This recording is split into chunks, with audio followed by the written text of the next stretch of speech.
The boy pressed his back against the depot wall and watched through snow that moved sideways. A woman was crossing the rail siding in wind that bent her double, one hand dragging along the iron track for direction, the other clutching a flour sack to her chest. Behind her, the windows of Haskell's store glowed yellow, and inside those windows men stood with coffee and watched her shape dissolve into white. Nobody followed. The telegraph wire above the boy's head hummed a single low note, and then the wire snapped, and the note stopped, and the boy pulled a candle stub from his pocket and ran after her. 6 months before the sky turned the color of a bruise and the wind came to kill everything it touched, Mara Voss had buried her husband in frozen ground outside Huron with a borrowed shovel and no minister. Anton had been crushed between 2 freight cars on a Tuesday morning while coupling a grain hopper to a flatbed. The brakeman who saw it happen said Anton never made a sound. The railroad subcontractor paid for the pine box, but not the burial plot, and not the $31 Anton still owed in freight charges on tools and household goods shipped west the previous spring. The subcontractor folded 2 weeks later. Anton's back wages vanished with it. Mara was 32 years old. She had 1 child, a boy named Nels, 6 years old, thin in the way children get thin when milk costs money nobody has. She had $6.80. She had 2 flour sacks of clothing, a cracked stove lid, a sewing roll with 9 needles and 3 spools of thread, and a cast iron skillet heavy enough to break a man's wrist. She had a claim on a parcel 3.5 miles outside Briar Coulee, a settlement so small it did not appear on the railroad's own maps, 40 miles west of the James River Rail Corridor in eastern Dakota Territory. The parcel held an unfinished cabin with no banked fire, half a cord of cottonwood stacked badly under snow, and a door that had never been hung. She also had Anton's freight debt, $31. The creditor was a man named Calder Pike, who owned the only hotel in Briar Coulee and who had purchased the debt from the subcontractor's estate for 11 cents on the dollar, because Calder Pike never purchased anything unless he could squeeze it until it bled. Mara arrived in Briar Coulee on a freight wagon in early January of 1888, riding atop a load of fence wire because the driver would not let a debtor sit on the bench. Nels coughed the entire way. The cough had started in Huron and had not stopped. It was the wet kind, the kind that made other mothers pull their children close and step back. Mara needed quinine. Quinine cost 40 cents a dose at Haskell's store. She had enough money for 17 doses if she never ate again. The morning of January 12th was warm. Not warm the way spring is warm, but warm the way a fever is warm. Wrong, temporary, a lie the body tells before it shuts down. Snowmelt dripped from eaves along the single street. Wagon ruts shone with thaw water. Children were outside without coats. A dog slept in a puddle of mud and sunlight near the livery. The barometer at the depot read steady, but the telegraph operator, a nervous man named Poole, kept tapping his instrument and frowning at the silence coming from the west. Mara had walked into town that morning to plead for a delay on the freight debt and to buy quinine. She left Nels wrapped in 2 blankets on the floor of the unfinished cabin with the cracked stove lid wedged over the firebox and a quarter cord of damp cottonwood that smoked more than it burned. She told him she would be back before dark. She believed it. At the hotel, Calder Pike sat behind a desk made of walnut shipped from St. Paul. He was 46, built like a barrel, with clean fingernails and a watch chain that caught the light when he leaned forward. He did not stand when Mara entered. "Mrs. Voss," Calder said, "you have come about the debt." "I have come to ask for 60 days," Mara said. 60 days. Calder repeated the words as though tasting something sour. "And in 60 days, what changes? You have no husband, no wages, no position. You have a boy with a cough and a cabin with no door." "I have a claim," I have hands. I can sew. I can cook. 60 days is enough to find work. Calder opened a drawer and placed a single sheet of paper on the desk. I will forgive the entire debt, he said. $31. Gone. In exchange, you sign the claim over to me. Today. The claim was a quarter section, 160 acres. Anton had filed on it 8 months before he died. It was not worth much: scrub grass, alkaline soil, a creek that froze solid by November, but it was the only thing Mara owned that could not fit inside a flour sack. The claim is not for sale, Mara said. Calder leaned back.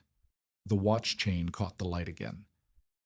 Mrs. Voss, pride keeps poor people cold. I have seen it kill women smarter than you. Sign the paper, take the forgiveness, and find a room somewhere before the weather turns. The weather's fine, Mara said.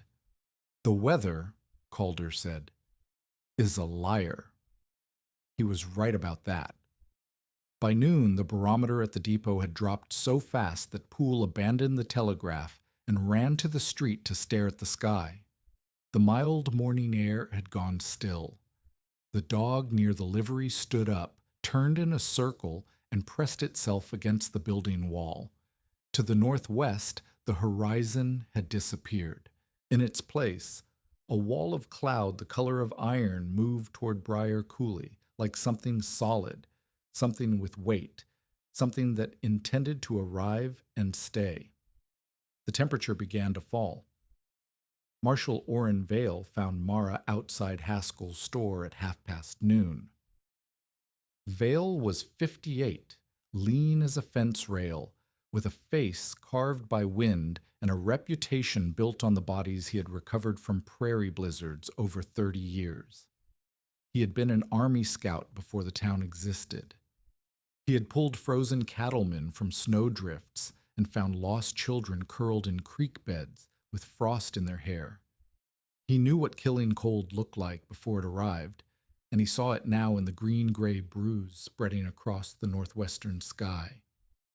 Mrs. Voss, Vale said. Where is your boy? At the cabin. Vale looked northwest. The cloud wall had eaten the horizon.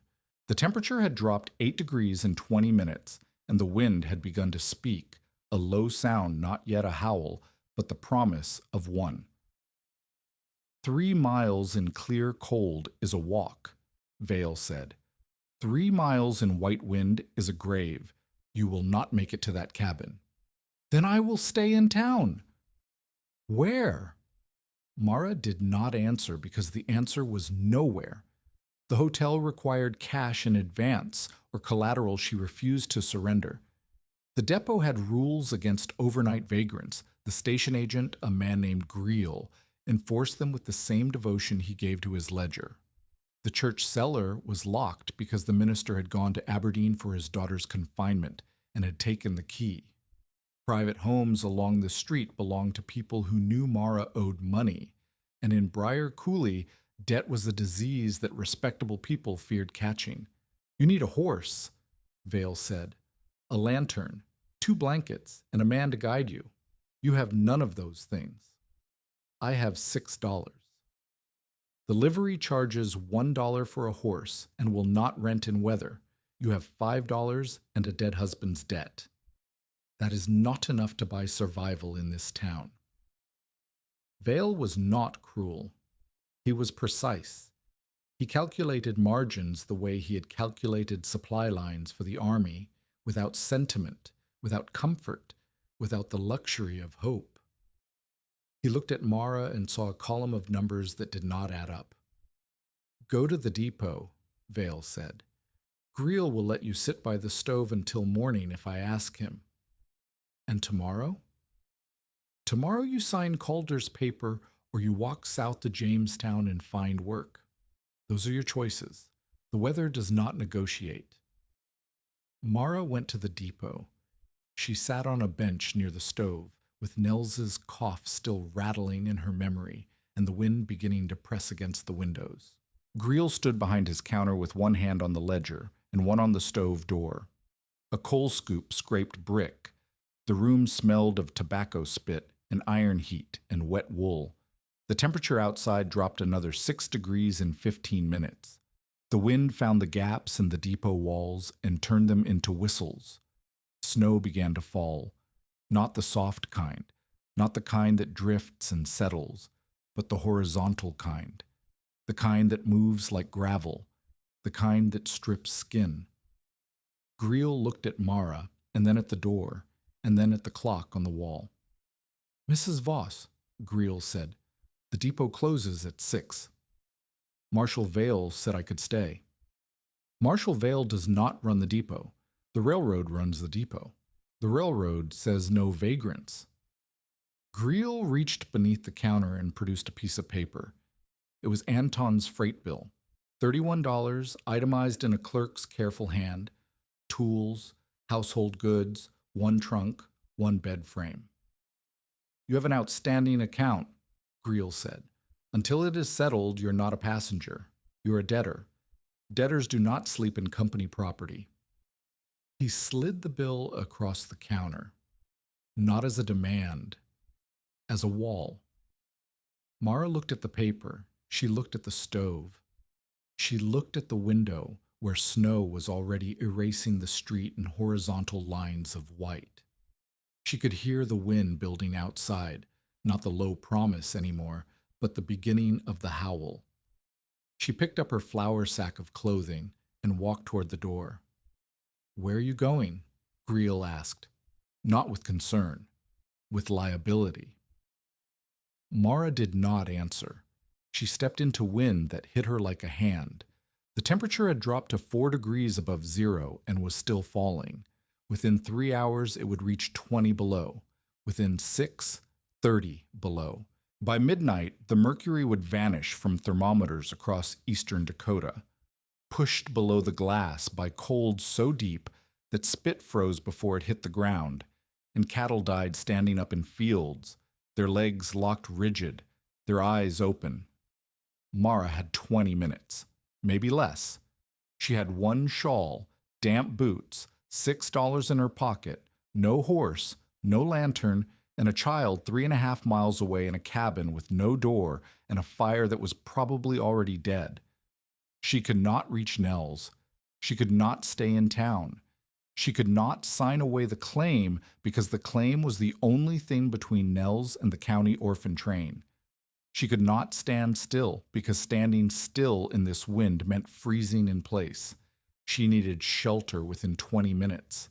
She needed something that stopped the wind and held warmth. She needed a place where she could survive until the storm passed and then walk to her boy. The depot stove had roared all morning and still could not warm the room past the nearest bench, because every time the door opened, the heat fled. Mara had watched it happen 3 times.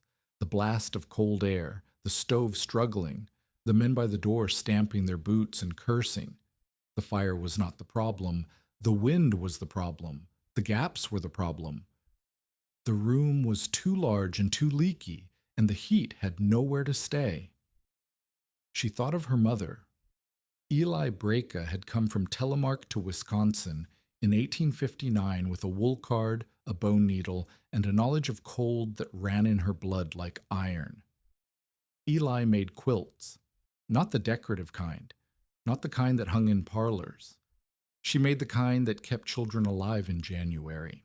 She pressed sheep wool between 2 boards and said, "Once," while Mara watched by candlelight. Warmth lives in trapped air, not in thickness alone. Then she placed Mara's small hand between 2 layers of wool and said, "Feel. The wool is not warm. The air between is warm. The wool only holds the air still." Mara had not thought about that lesson in years. She thought about it now, standing in a wind that was trying to strip her of everything: heat, breath, time. She looked down the street through the snow. She could see 30 feet, maybe less. The buildings were shadows. The livery was a dark shape. Beyond it, near the rail siding, the drainage ditch cut south. In that ditch, tipped on its side and half buried in weeds, sat an object that every person in Briar Coulee had passed 100 times and never given a thought worth having: an abandoned railway water tank. Horizontal, iron, cylindrical, roughly 8 feet across and 24 feet long, with a hatch at one end and rust streaking its belly like old blood. It had served locomotives until a pump failure and a cracked support frame made it useless. The railroad had dragged it into the ditch 2 years earlier and left it for scrap. Boys crawled inside it on dares. Rats nested in its shadow. A brakeman had cursed it that very morning because it blocked the drainage path. Mara remembered something else. 2 winters ago, a drifter named Shure Asen had camped near the dump. He was 65 or 67, depending on the day you asked. A former hide scraper, sheep shearer, and rail camp repairman from Telemark, who had drifted across the northern plains for 20 years and ended up in Briar Coulee because his legs had given out and the trains would not carry him for free anymore. Townspeople called him useless. They called him worse than that. Mara had repaired his coat one November evening in exchange for a bundle of wool batting he had collected from ranch shearings. He sat on a crate while she sewed, and he talked. He said things that sounded strange and ordinary at the same time. He said, "Iron is not cold. Moving air's cold. Iron only does what the air tells it." He said, "A rabbit does not build a fire. A rabbit builds a wall of fur between its blood and the wind, and it lives." She had not understood then. She understood now. Shure had spent his last 2 winters near the dump, near the tank. He had collected discarded buffalo robes from freight waste, sheep wool from ranch shearings, torn army blankets, and canvas grain sacks. He had told Mara about lining things, about overlapping hides like shingles, hair side inward, about teasing wool loose instead of packing it hard, about air gaps and vent holes and the difference between a shelter and a coffin. The question was whether he had done it, whether the talk had been more than talk, whether the old man from Telemark had crawled inside the rusted iron cylinder that the town used as a landmark for trash and turned it into something else. The wind screamed. Mara's wet hem froze stiff against her ankles. She turned toward the ditch. Ruth Bell caught her arm outside the livery. Ruth was 39, a laundress with hands red from lye water and a practical mind that trusted what it could see. She was the closest thing Mara had to a friend in Briar Coulee, which meant she worried about Mara without being able to help.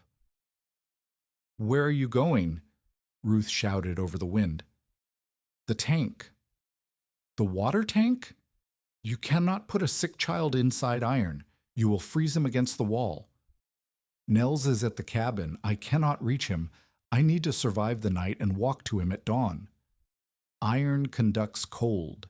Everyone knows that." Mara pulled off one mitten and took Ruth's wool pressing cloth from the basket Ruth carried.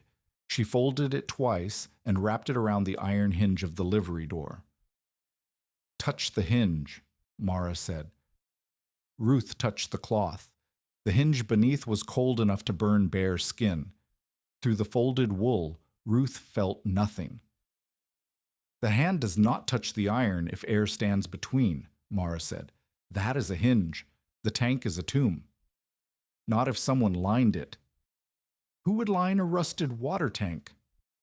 "A man this town called Useless." Ruth stared at her.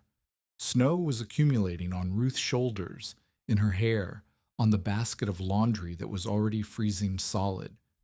Ruth had 3 children at home, a mile in the other direction, and a husband who would be looking for her. "I cannot come with you," Ruth said. "I know. If you die in that ditch, I will not forgive you." "If I die in that ditch, you will not need to." Mara pulled her mitten back on and walked into the white. At Haskell's store, 3 men stood by the stove and watched her through the window. One of them was Calder Pike, who had followed the commotion from the hotel. He held a cup of coffee and did not offer it to anyone. "Where's the Voss woman going?" asked a rancher named Tuft. "The ditch," said Haskell, squinting through the glass. "The old water tank." Laughter, not the sharp kind, the slow kind, the kind that comes from men who believe they understand the world and have just been given proof. "That tank," Calder said, setting down his cup, "is where rats go to die, Mrs. Voss." He said it to the window. He said it to the men. He said it to the whole arrangement of power and property that kept him warm and fed while a widow walked into a storm. "Someone should stop her," Tuft said. "Someone should," Calder agreed. He did not move. None of them moved. They watched her shape dissolve into white, and then they turned back to the stove. Outside, Tom Barrell pressed himself against the depot wall and watched Mara walk. Tom was 14, a telegraph runner, thin as a whip, with ink-stained fingers, at the nervous energy of someone who lived on the edges of adult decisions. Marshal Vale had told him to stay inside. Tom stayed outside. He watched the widow cross the rail siding in wind that bent her sideways, and he made a decision that would matter more than any telegram he had ever carried. He pulled a stub of candle from his coat pocket, 3 matches from the box he kept for the telegraph stove, and he ran after her. The tank was 400 yards from the depot. In clear weather, a 3-minute walk. In this wind with snow moving horizontally and visibility down to the length of an arm, it was a journey measured in heartbeats and wrong steps. Mara lost the rail siding twice. She found it again by stumbling against the iron rail and feeling it through her boot sole. She followed it south by dragging one hand along the freezing metal until the rail curved east and the drainage ditch opened beneath her feet like a mouth. She fell.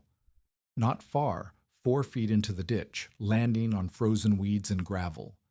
The wind above howled, but in the ditch it dropped by half. Not gone. Reduced. The earth itself was breaking the wind, and Mara felt the difference the way a drowning person feels the surface. She crawled south along the ditch bottom.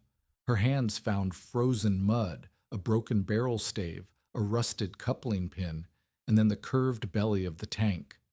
Iron under her palms. Cold iron. Bare iron on the outside, exactly as Ruth had warned. The hatch was at the east end. Mara found it by feel, a rectangular opening cut into the end cap, fitted with a hinged iron door that had once been locked and was now jammed half open by frost and bent metal. She pulled. The hatch did not move. She kicked it with her boot heel. Rust flakes fell into her eyes. She pulled again, harder, and the hinge groaned but held. Tom Barrell appeared out of the white like a ghost. He was carrying the pry bar from the depot tool rack, a 2-foot length of iron that weighed more than his arm. "Marshal Vale will whip me," Tom said. "Go back," Mara said. Tom wedged the pry bar into the hatch gap and threw his weight against it. The hinge screamed. The hatch swung open 6 inches, then 8, then enough. Vale's voice came from somewhere behind them, swallowed by wind. "Barrel! Tom Barrell!" Tom shoved 3 matches and the candle stub into Mara's hand.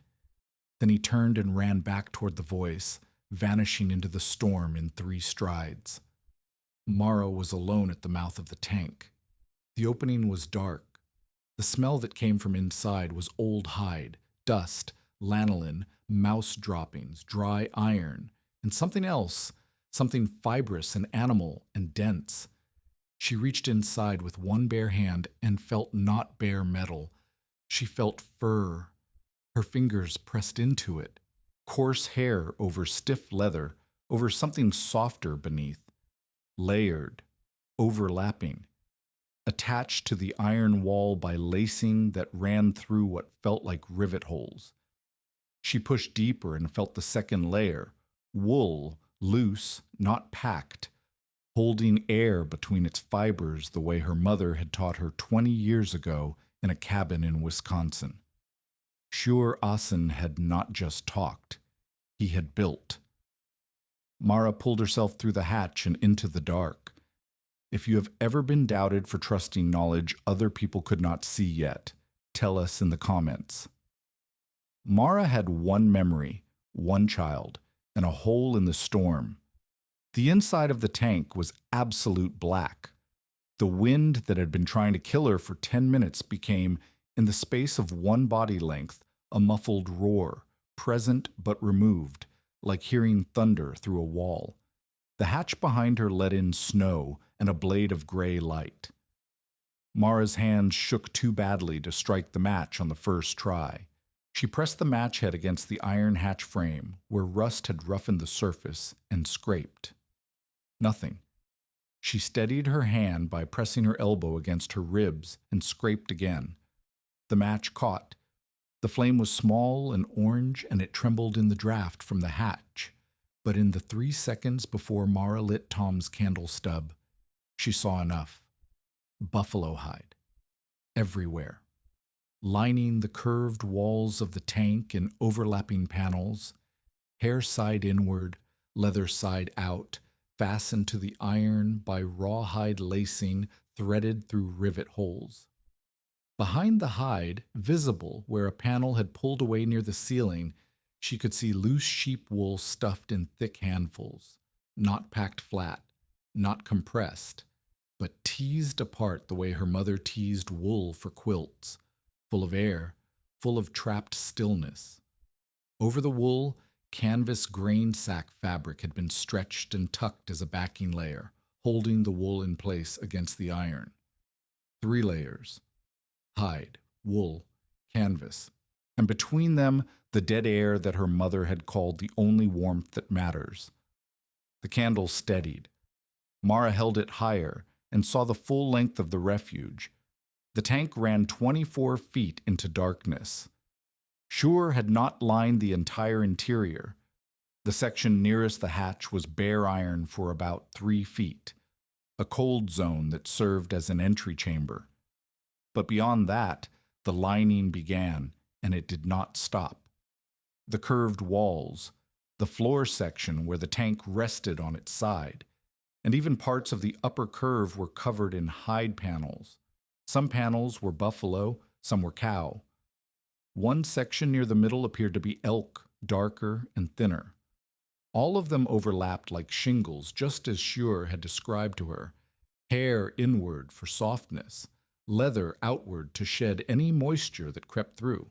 On the floor of the tank, Shure had built a raised pallet out of barrel staves and scrap lumber, lifting a sleeping surface 4 inches above the bottom curve where moisture and cold would settle. A folded army blanket, moth-eaten but dry, sat on the pallet. Beside it, a tin cup, a clay pipe that had been cut and fitted into a hole drilled through the tank wall to serve as a vent sleeve, and a cracked alcohol thermometer wrapped in cloth. Mara unwrapped the thermometer. She could not read it in the candlelight, so she held the candle closer. The red line sat at 31 degrees. Cold, but the outside air was already below 0 and dropping fast. 31 degrees inside a metal cylinder in a blizzard meant the lining was doing something. The iron was not conducting the outside cold into the space. The layers were interrupting it. She needed to close the hatch. Every second it stayed open, wind pushed Spindrift into the entry zone and stole whatever still air the lining had captured. But the hatch was jammed, and the pry bar was gone with Tom. Mara set the candle on the pallet, crawled back to the hatch, and pulled. The iron door groaned inward on its broken hinge. She got it closed to within a 2-inch gap, not sealed, but reduced. She took a rolled piece of buffalo hide scrap from the floor near the entry zone and wedged it into the gap. The wind noise dropped from a howl to a whisper. She crawled back to the pallet and sat. Her breath came out in a thin cloud, visible in the candlelight. But as she sat, she noticed something. The cloud was not moving. In the depot, in the cabin, in every building she had entered that day, her breath had moved, pushed by drafts, pulled by stove draw, scattered by door gaps. Here, the cloud hung in front of her face and dissipated slowly, undisturbed. The air was still, the air was still, and stillness was warmth. She checked the vent. The clay pipe Shure had fitted through the tank wall. She could feel a faint thread of cold air entering, no wider than a finger. Shure had positioned it low on the lee side, shielded from the prevailing wind by the ditch bank. It brought in fresh air without creating a draft. Mara understood the design. Without the vent, 2 or 3 people breathing inside a sealed metal tank would eventually poison themselves. With it, a trickle of oxygen entered, while the still air insulation kept the heat from escaping. Shure had thought of everything. Shure, the man this town had called useless. Mara pulled the army blanket over her legs, held the candle close enough to feel its small heat on her face, and waited. Outside, the blizzard of January 12th, 1888, arrived in full. The temperature dropped through 0, past 10 below, past 20 below, and kept falling. The wind reached speeds that would strip shingles from roofs and drive snow through walls that men had built with pride and lumber and nails. Across eastern Dakota, across Nebraska, across Minnesota and Iowa, people who had been walking to school and tending livestock and standing in fields without coats because the morning had been warm, those people began to die. Inside the tank, the candle burned. The thermometer climbed. 34 degrees. 37. Mara's body heat, trapped by hide and wool and still air, was doing what fires in drafty buildings could not. It was staying. But Nels was 3.5 miles away in a cabin with no door, and the storm between them was growing into something that would kill anyone who walked into it. And Mara did not know, could not know, whether the cracked stove lid and the quarter cord of damp cottonwood were enough to keep a 6-year-old boy alive through a night that would not end until morning. The thermometer reached 41 degrees. The wind outside hit the tank like a fist, and the iron rang, and the hides absorbed the vibration, and the wool held the air still, and Mara pressed her back against the curved wall and felt nothing, not the cold of the iron, not the force of the wind, not anything except the dry, animal-scented warmth of a dead man's preparation. She had found the shelter. She did not know yet if it would be enough. She did not know if her boy was breathing. She did not know what the town would say about a widow who crawled into a rusted cylinder while respectable men sat by stoves and watched. She knew only that the air was still, and that stillness was the difference between living and dying, and that a man from Telemark had understood that before anyone in Briar Coulee had bothered to listen. The candle was half gone. The storm was just beginning. The first hour inside the tank was the longest hour of Mara's life, and it had nothing to do with the cold. The cold was manageable. That was the terrifying discovery. The hide lining, the wool behind it, the still air trapped between the layers. These things were doing exactly what Shure had said they would do. The thermometer crept from 41 degrees to 44. The candle burned steady in its windless chamber. Mara's fingertips, which had gone white crossing the rail siding, slowly regained color and feeling. The pain of thawing was sharp, but it was the pain of a body coming back, not going away. The thing that made the hour unbearable was Nels. Nels was 3.5 miles away in a cabin with half a wall open to the weather and a fire that burned damp cottonwood and produced more smoke than heat. Nels had a cough that rattled loose in his chest like something broken. He was 6 years old, and he was alone, and the storm outside this tank was killing people who were stronger, older, and better sheltered than a small boy wrapped in 2 blankets on a dirt floor. Mara pressed her forehead against the hide wall and breathed. The lanolin smell filled her lungs. She could hear the wind outside striking the iron shell in gusts that rang like a muffled bell. And between the gusts, She could hear nothing, no voice, no footstep, no cough. The silence inside the tank was absolute when the wind paused. It was the silence of a space that had been sealed against the world, and it was the same silence that separated her from her son. She could not go to him. She had understood that the moment she crawled through the hatch, walking 3.5 miles in whiteout conditions with wind speeds that would knock a grown man flat, that was not courage. That was arithmetic. Bodies lose heat faster than legs can carry them. The equation had one answer, and the answer was death in a ditch 2 miles short of a cabin she could not see. So she waited. She sat on Sewer's pallet of barrel staves and held Tom Barrel's candle and studied the walls of the thing that was keeping her alive, and she tried not to think about what might be happening in that cabin. She failed. The hide panels closest to the pallet had been fitted with more care than the rest. Mara ran her hand along the seam where 2 buffalo robes met, and she felt the overlap, a full hand's width, hair to leather, with wool stuffed into the joint like caulking. The stitching was not stitching at all. Shure had used rawhide lacing, threaded through holes he had punched in the hide, and looped around the iron rivets that studded the tank wall every 18 inches. The rivets became anchor points. The lacing became structure. The entire lining hung from the tank's own skeleton. She remembered watching him work. Not on the tank, she had not known about the tank then. On a buffalo robe, he was repairing 2 winters earlier, sitting on a crate outside the rail dump in November light while Mara stitched his coat. "You overlap like shingles," Shure had said, holding up 2 pieces of hide and layering them so that the top piece covered the bottom piece's edge by 4 inches. Hair side inward, where the body needs kindness. Leather side outward, where damp might crawl. If water finds the seam, it runs down the leather and never touches the wool. "Like a roof," Mara had said. "Like a roof. Like fish scales. Like the bark on a birch log. Everything that survives winter overlaps." He flipped the pieces and showed her the gap between them, the air pocket trapped where the 2 layers did not quite touch. "This is the secret. Not the hide. Not the wool. The air that cannot move.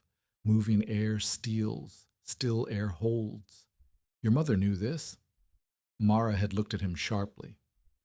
"How do you know what my mother knew?" "Because you repaired this robe without puckering the seam. Only a woman taught by a wool worker sews hide like that. Where was she from?" "Telemark." Shure had smiled. It was the first time she had seen him smile. Then she knew. That conversation lived in Mara's hands now as she traced the seams inside the tank. Every overlap followed the same principle. Every joint was shingled against moisture. The lacing pattern repeated loop, rivet, loop, rivet, with a consistency that spoke not of a single afternoon's work, but of months of patient effort by a man with nowhere else to go and nothing else to build. The wool behind the panels told its own story. Mara pushed one hide flap aside and pressed her hand into the insulation layer. The wool was loose, airy. Not packed into hard mats the way a careless hand would stuff it, but teased apart so that every fiber held its own pocket of trapped air. She remembered Shure's other lesson, given while carting wool scraps on that same November afternoon. "Crushed wool is dead wool," he had said, working the fibers apart with his fingertips. "You crush it. You crush the air out. Then it is just hair. Flat hair is not warm. A bird does not press its feathers flat. It lifts them. The air between the feathers is what keeps the blood warm." "But thickness matters," Mara had said. "Thickness matters if the thickness is air. Pack this tight." He squeezed a ball of wool into a hard lump. "And you have 1 inch of solid fiber. Warm, but not as warm as this." He released it, teased it apart again, let it expand to 3 inches. Now you have 3 inches of mostly air. 3 inches of air that cannot move. That is the warmth. Inside the tank, Mara could feel the difference.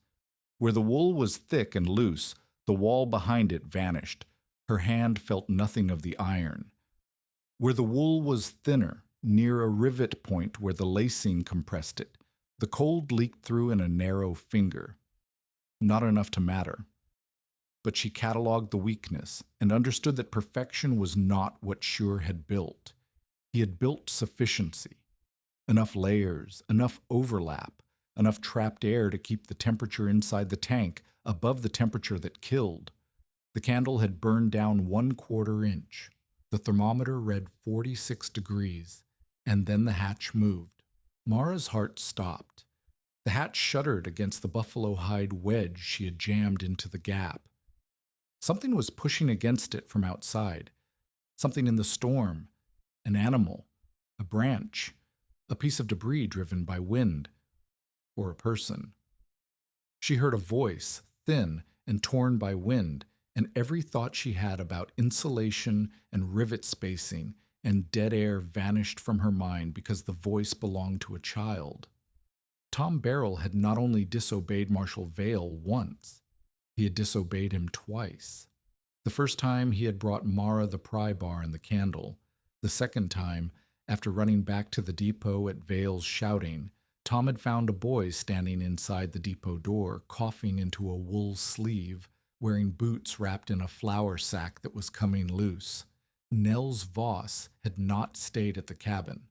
A ranch hand named Deering, riding past the claim at daybreak, had seen smoke coming wrong from the stovepipe and found the boy crouched by a fire that had gone out.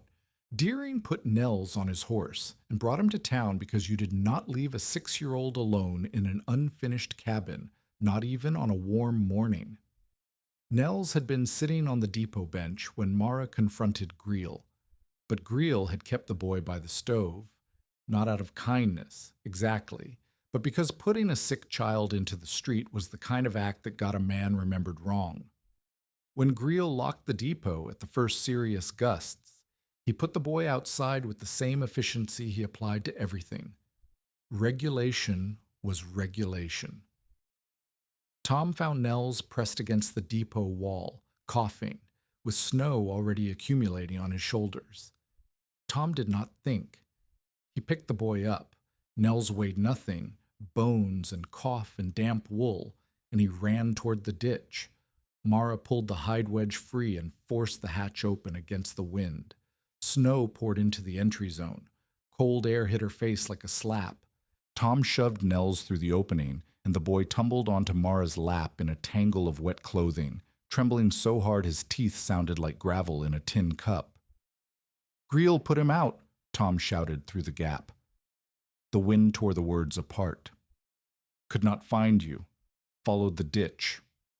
"Get inside," Mara said. "Vale will get inside." Tom crawled through the hatch. He was soaked, shaking, his lips blue white. Mara jammed the hide wedge back into the gap and then layered her shawl over it, reducing the opening to a slit. The wind noise dropped. The entry zone temperature plunged. Cold air pooled in the unlined section, but the insulated chamber beyond held. The thermometer dropped to 42 degrees. Then it stopped falling. 3 bodies now. 3 sources of heat. The candle burning. The air still. Nels burrowed into Mara's chest and coughed until his body convulsed. His skin was cold but not frozen. His eyes were open but unfocused. Mara stripped his wet outer shirt, wrapped him in the army blanket from the pallet, and pressed him against the warmest section of the hide wall, the spot where 3 layers of buffalo robe overlapped and the wool behind was thickest. "Count the rivets," she told him. "Start at the hatch and count them all." Nels coughed. "Why?" "Because I said so. Count." He counted. 1, 2, 3. His voice was small, mechanical, something to keep his mind above the cold. 4, 5. Mara rubbed his hands between her own. 6. 7. His shivering slowed from violent to steady. 8. Tom sat in the entry zone where the air was coldest, his back against bare iron. His teeth chattered. Mara told him to move deeper into the line section. He did. The difference was immediate. He stopped shaking within minutes and stared at the walls with the expression of someone who has walked into a room that should not exist. "How is it warm?" Tom asked. "It is not warm. It is still." Mara pointed to the candle flame. "Watch. The flame does not flicker. Wind cannot reach it. Without wind, the cold in the iron cannot reach us through the lining. Our bodies heat the air. The air stays. Mr. Assen built this. Mr. Assen built this." Tom reached out and touched the buffalo hide. His fingers found the raw hide lacing, the rivet anchor, the edge of the wool beneath. "They said he was useless," Tom said. "They were wrong." Mara checked the vent. The clay pipe was still drawing. She cleared a mat of frost from its outer lip using her sewing awl, poking through from inside, and felt the faint thread of incoming air resume. Fresh oxygen. Without it, 3 people in a sealed iron tube would suffocate. With it, they could breathe and the temperature would stabilize at a point determined by their body heat, minus the loss through the vent and any gaps in the lining. Schur had explained this too, though not in those words. He had explained it by holding up 2 fists. One fist is the heat going in, bodies, candle, breath. The other fist is the heat leaking out, vent, gaps, the hatch. If the first fist is bigger, the temperature rises. If they are equal, it holds. If the second is bigger, you die slowly instead of fast. Inside the tank, the first fist was winning. The thermometer crept upward. 44, 46, 48. Each degree was a measure of Schur's craftsmanship, a calculation made with rawhide and wool and patience, tested now by a storm that was killing people in houses 10 times the size of this iron cylinder. An hour passed. Tom fell asleep against the hide wall, his body surrendering to warmth after the brutal crossing. Nels stopped counting rivets at 23 and pressed his face into Mara's collarbone. His breathing was rough but steady. The cough came in spasms, then subsided, then returned, then subsided longer. The warmth was not a cure, but it was not making him worse. Dry air, still air, air that did not force his lungs to fight the cold with every breath. Mara sat in the candlelight and listened to the storm. The sound of a blizzard against an iron tank was unlike anything she had experienced. In a wooden building, wind found gaps and entered as drafts, thin currents of cold that snaked across floors and climbed walls, and made curtains move. The sound was a collection of small invasions, whistling, creaking, the pop of contracting timber. In the tank, the wind hit iron and stopped. The sound was a single, enormous presence, a roar that surrounded the cylinder and pressed against it from every direction. The iron conducted the sound more than the cold. Mara could hear the storm's violence transmitted through the shell, a deep humming vibration that rose and fell with the gusts. But the vibration passed through the iron and into the hide lining and died there. The wool absorbed it. The air held still. It was, she realized, like being inside a drum that someone was beating from outside. The drum shook, but the air within the drum did not move. Outside, though Mara could not see it, Briar Coulee was failing. The depot stove consumed coal at a rate that would exhaust the visible pile by midnight. Greel locked himself inside and refused to open the door. The draft through the telegraph wire port drove the room temperature down to 40 degrees despite the fire, and Greel spent the evening stuffing rags into gaps and cursing the railroad for building walls too thin. At the hotel, Calder Pike's stove smoked, because the chimney draft reversed in the wind. Guests gathered in the parlor wearing coats and scarves and complained about the cold in a building that had cost more to construct than any structure within 40 miles. The windows on the north face frosted over from the inside. One cracked. Calder nailed a board over it and felt the wind push through the nail holes. At Ruth Bell's house, a mile east, Ruth fed her stove every 40 minutes and herded her 3 children into the warmest room.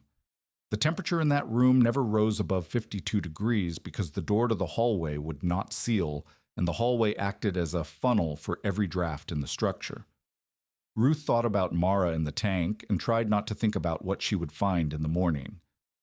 A teamster named Garrett Loom collapsed behind the livery wall at 7 in the evening. He had gone outside to check his horses and misjudged the distance back to the door. They found him at dawn, frozen in a sitting position, his hands wrapped around his knees. He was the first death in Briar Coulee that night. He would not be the last near death. At the school, which was empty because the teacher had dismissed students early when the warm morning had turned strange, a boy named Eddie Strang tried to cross 1 block from the schoolhouse to his uncle's boarding house. He made it, but his ears were white and hard when he stumbled through the door. The frostbite would take the tops of both ears. He was 11 years old. These failures were not failures of character or effort. They were failures of architecture. Every building in Briar Coulee had been constructed on the same assumption, that walls and a fire would defeat winter. The assumption held in ordinary cold. It did not hold when wind speeds turned walls into sieves and chimneys into backward-flowing vents, and the temperature outside dropped past the point where fires could replace what the gaps let in. The tank held because it violated the assumption. It had no fire. It needed no fire. It had mass, insulation, sealed seams, managed ventilation, and the principle that a small volume of still air warmed by human bodies will remain warmer than a large volume of moving air warmed by a stove. Shere Asen had not discovered this principle. Sheep discovered it. Rabbits discovered it. Every animal that grew fur instead of building fires discovered it. Shere had simply applied it, with materials the town had thrown away, inside a vessel the town had abandoned. Inside that vessel, the thermometer reached 52 degrees at the 3-hour mark. Mara recorded the number in her mind the way she recorded the count of needles in her sewing roll. 52 degrees. Outside, the temperature was 31 degrees below zero and falling, a difference of 83 degrees across 4 inches of hide, wool, and air. Nels woke coughing. The cough was deeper now, pulling from his chest with a sound like tearing cloth. His forehead was hot against Mara's hand. The fever had spiked. Not from the cold. The tank was warm enough, but from whatever illness had been building in his lungs for weeks. The cough, the thinness, the way he tired after walking 50 yards. Mara had been buying time with quinine she could not afford, and now the time had run out in the worst possible place, inside a windproof refuge where she had water only if she could make it. She needed water. She had a corked bottle with 3 mouthfuls remaining and ice that had formed on her hem during the crossing. She scraped the ice into the tin cup and held it between 2 folds of buffalo hide against her stomach. Body heat, the slowest method of melting ice ever devised. But the candle was too small to heat the cup, and there was no fire, and there would be no fire because fire inside a sealed metal tube was a different kind of death. The ice softened. Not melted, softened. After 20 minutes, Mara had enough cold water to wet Nels's lips and let him swallow twice. He asked for more. She scraped more ice from her hem and from the entry zone where Spindrift had found the hatch gap and frozen on bare iron. She packed it into the cup and held it against herself again, and waited again while her son's fever climbed, and the storm outside grew into something that no longer sounded like weather, but like the earth itself trying to come apart. Hour 4. The temperature inside the tank reached 56 degrees near the pallet. Near the hatch, it was 38. The tank had zones warm at the deep end where 3 bodies radiated heat into insulated air, cold at the entry where the hatch gap and the unlined section let the outside in. Mara understood this as a geography of survival. She moved Nels deeper, pressing him into the curve of the tank where the lining was thickest and the air was warmest. She folded the army blanket double and laid it over him. She told Tom to stay in the middle section, not the entry. "My feet are cold," Tom said. "Move them closer to us. Cold pools at the bottom and at the hatch. Stay high and deep." Tom pulled his knees to his chest and tucked his feet under the edge of the blanket near Nels. Within 10 minutes, his feet stopped hurting. Hour 5. Nels stopped shivering. Mara knew what this meant. When a body stops shivering, it is either warmed enough to stop compensating or it has given up the effort. She pressed her hand to Nels's forehead. Hot. Too hot. His fever had climbed past the point where shivering served any purpose. His body was burning fuel it could not spare, fighting an infection with heat while surrounded by warmth that should have helped, but was now masking the severity of his condition. She stripped his damp inner shirt and wrapped him in the driest hide she could reach, an elk panel from the middle section that Shear had attached with fewer lacing points, making it easier to pull free. She placed the elk hide fur side against Nels's skin and the army blanket over that, and her own body against the blanket, and she said, "Count the rivets again." "I do not want to count." "Count." 1, a cough. 2, another cough. 3. He got to 9 before he stopped.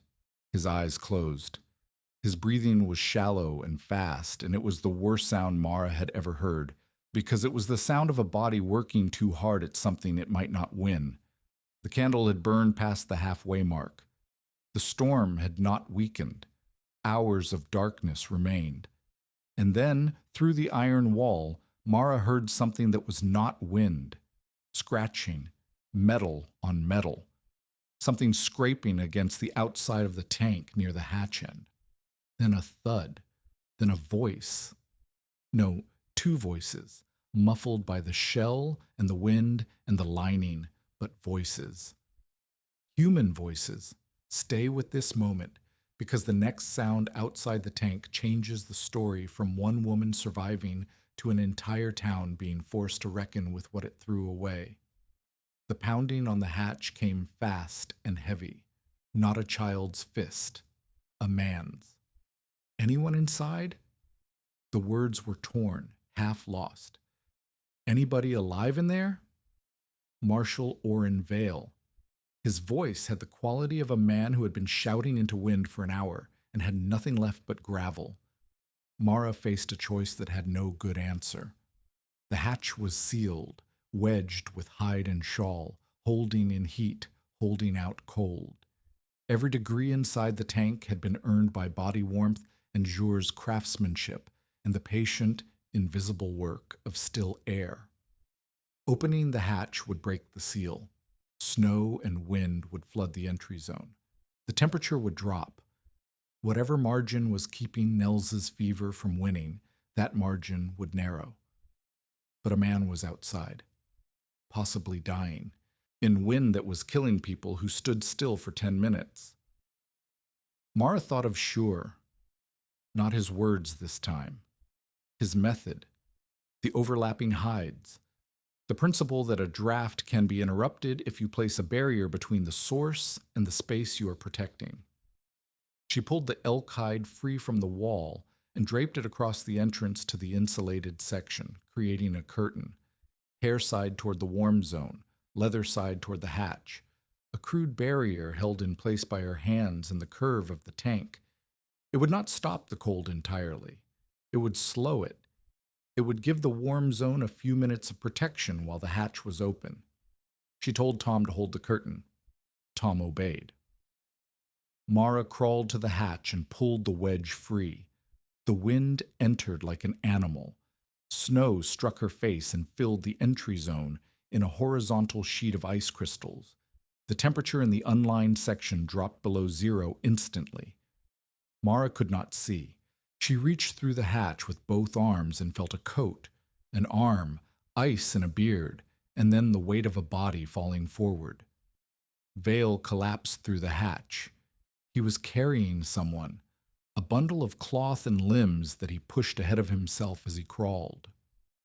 The bundle was a girl, 12 years old, thin, wearing a cotton dress and a shawl so thin it might as well have been paper. Liddy Crane, a servant from Calder Pike's hotel.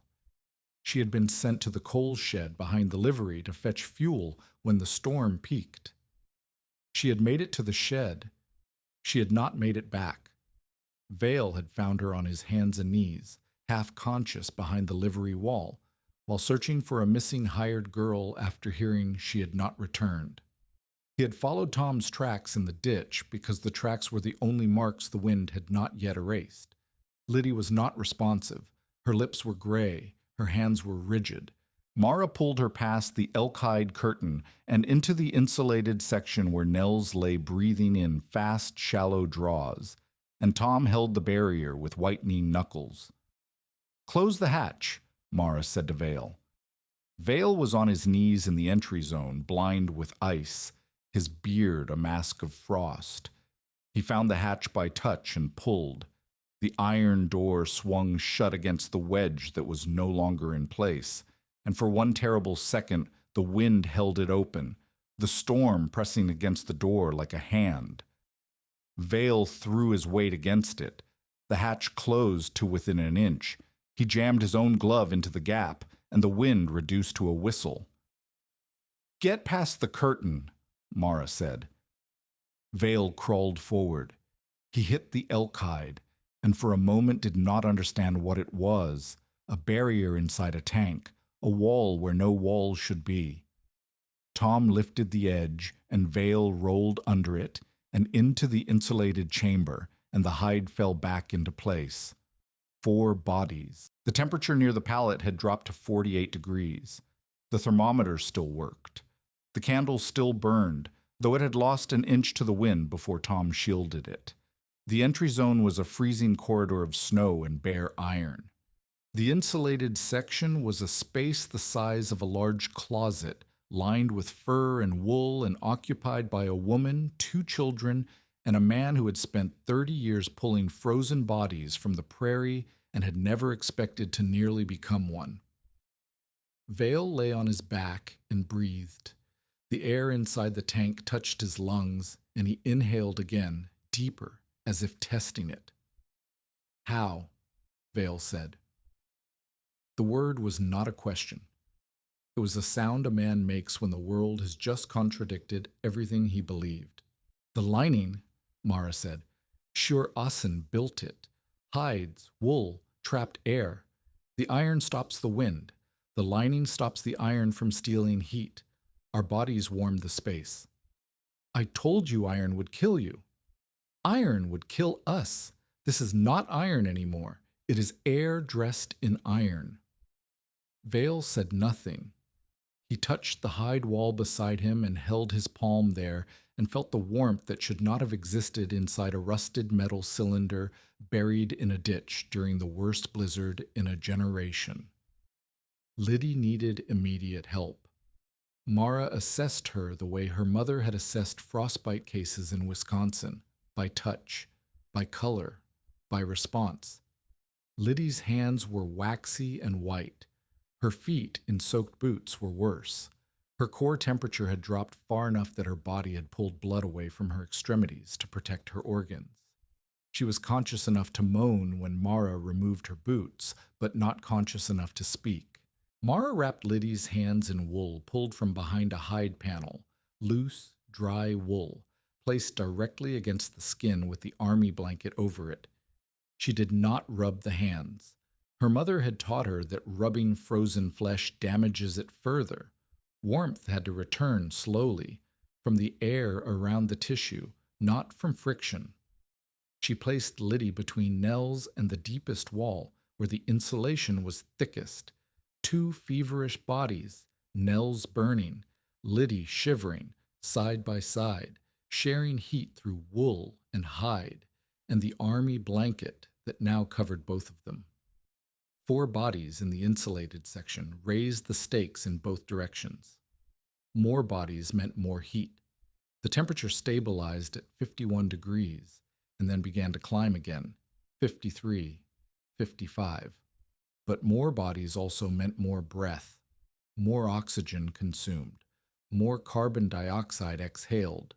The clay pipe vent was designed for one person, maybe two. 4 people would test its limits. Mara checked the vent. The thread of air coming through felt weaker. She poked the awl through from inside and heard ice crack on the outer end. Snow had partially blocked the pipe. She cleared it by working the awl in a circle, widening the channel, and felt the draft resume, faint but present. She would need to check it every 30 minutes. If the vent sealed completely, they would have perhaps 2 hours before the air became dangerous. "What is that?" Vale asked, watching her work the vent. "Breathing hole. If it closes, we suffocate." "Can I help?" "Watch the girl. If she stops shivering, tell me." Vale positioned himself beside Liddy and placed his hand on her chest to feel the tremors. This was the man who had told Mara that iron would kill them. This was the man who calculated survival in horses and lanterns and men to guide the way. Now he sat inside an abandoned water tank lined with discarded fur and monitored a servant girl's shivering because a widow had told him to. Hour 6. The temperature near the pallet reached 62 degrees. Near the hatch, where the elk hide curtain held back the worst of the cold, it was 41. The gradient was steep, a 20-degree difference across 6 feet. Mara understood the architecture of the space now with a precision that Shure would have recognized. The deep end was the living zone. The entry was the buffer. The curtain was the border. The vent was the lifeline. Nels's fever held high but did not climb further. His breathing evened. The cough came in waves, 3 or 4 spasms followed by 10 minutes of quiet. Mara melted ice water in the tin cup against her stomach and fed him sips whenever he woke enough to swallow. Each sip was a negotiation, his lips barely parting, the water trickling, the cough threatening to expel what he had taken. She held his head steady and whispered numbers. Not rivets this time. Sips. 1 more, 2 more, 3. Liddy's shivering returned, which was good. The warmth of the tank was drawing her core temperature back up, and her body had resumed the effort of generating heat. Her hands, inside the wool wrapping, turned from white to mottled red. The pain woke her fully, and she gasped and tried to pull free. "Do not move your hands," Mara said. "The blood is coming back. It will hurt, and then it will stop hurting." "Where am I?"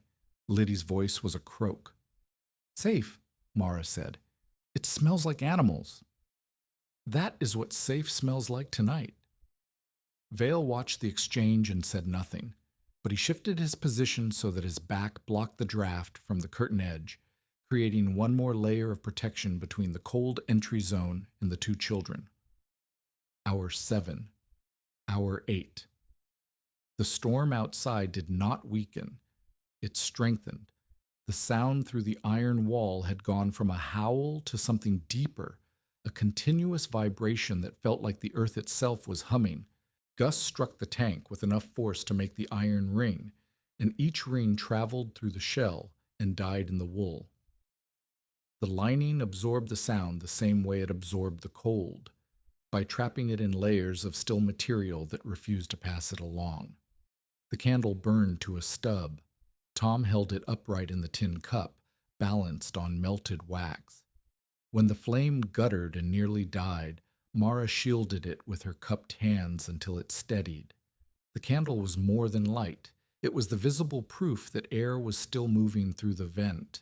If the flame died and they could not relight it, they would not know whether the vent had sealed until their breathing told them, and by then the answer might come too late.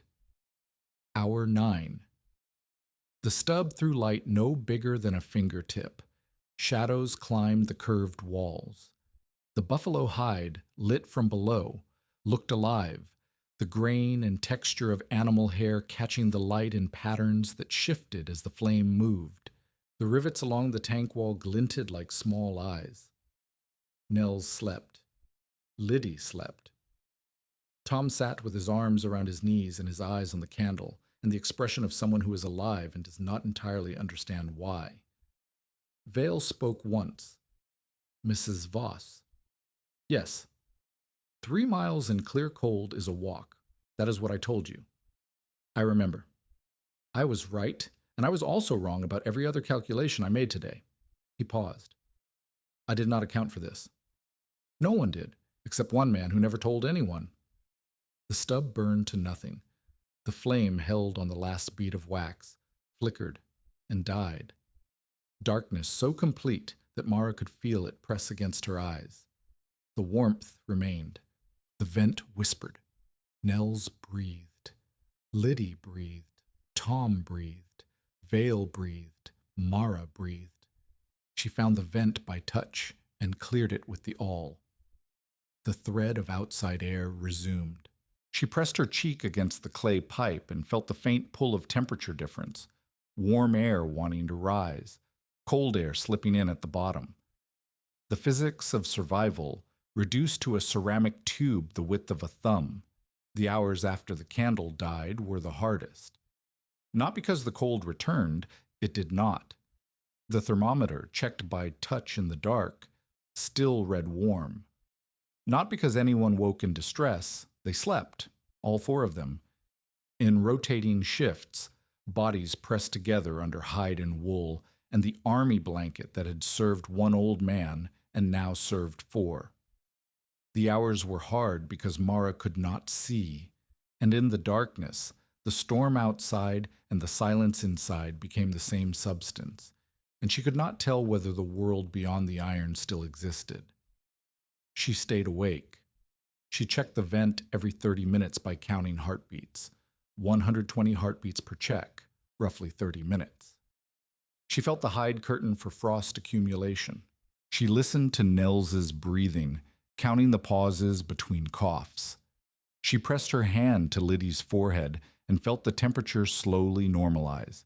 She tracked the survival of 4 people by touch and sound and count, the way her mother had tracked the curing of wool by feel, the way Shure had tracked the construction of a refuge by rivet and lacing and overlap.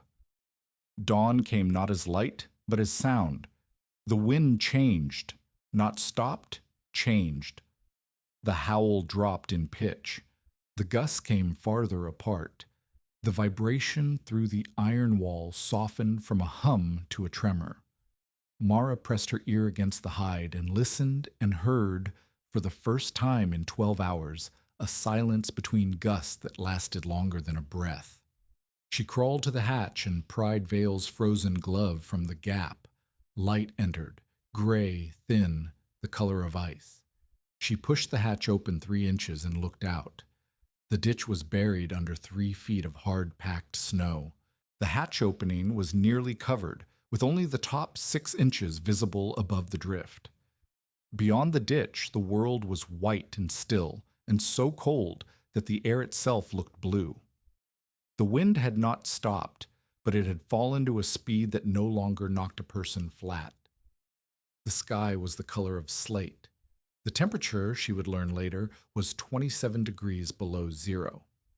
Mara pushed the hatch fully open. Snow fell inward. She climbed out into the drift and stood in air that hit her lungs like broken glass. Behind her, inside the tank, Sieur Assen's cracked thermometer, hung by its cloth wrapping from a lacing point near the center of the insulated section, away from the bodies, measuring the ambient air temperature of the space itself, read 69 degrees. 69 degrees. Inside a rusted iron cylinder buried in a drainage ditch, during the worst blizzard in Dakota Territory's history. No fire, no stove, no coal, no wood. 4 bodies, 1 candle, and the trapped air held still by the work of a man the town had called useless. Mara stood in the snow and breathed and did not cry because crying would freeze her eyelids shut. Then she turned back to the hatch and said, "Marshal Vale, it is morning. Bring the children." The town found them before Mara could carry Nels 50 yards. Ruth Bell reached the ditch first. She had left her house at first light with a lantern and a blanket and the conviction that she was walking toward a body. She had not slept. She had spent the night feeding her stove and listening to the wind and remembering the look on Mara's face when she had wrapped the wool-pressing cloth around the livery hinge.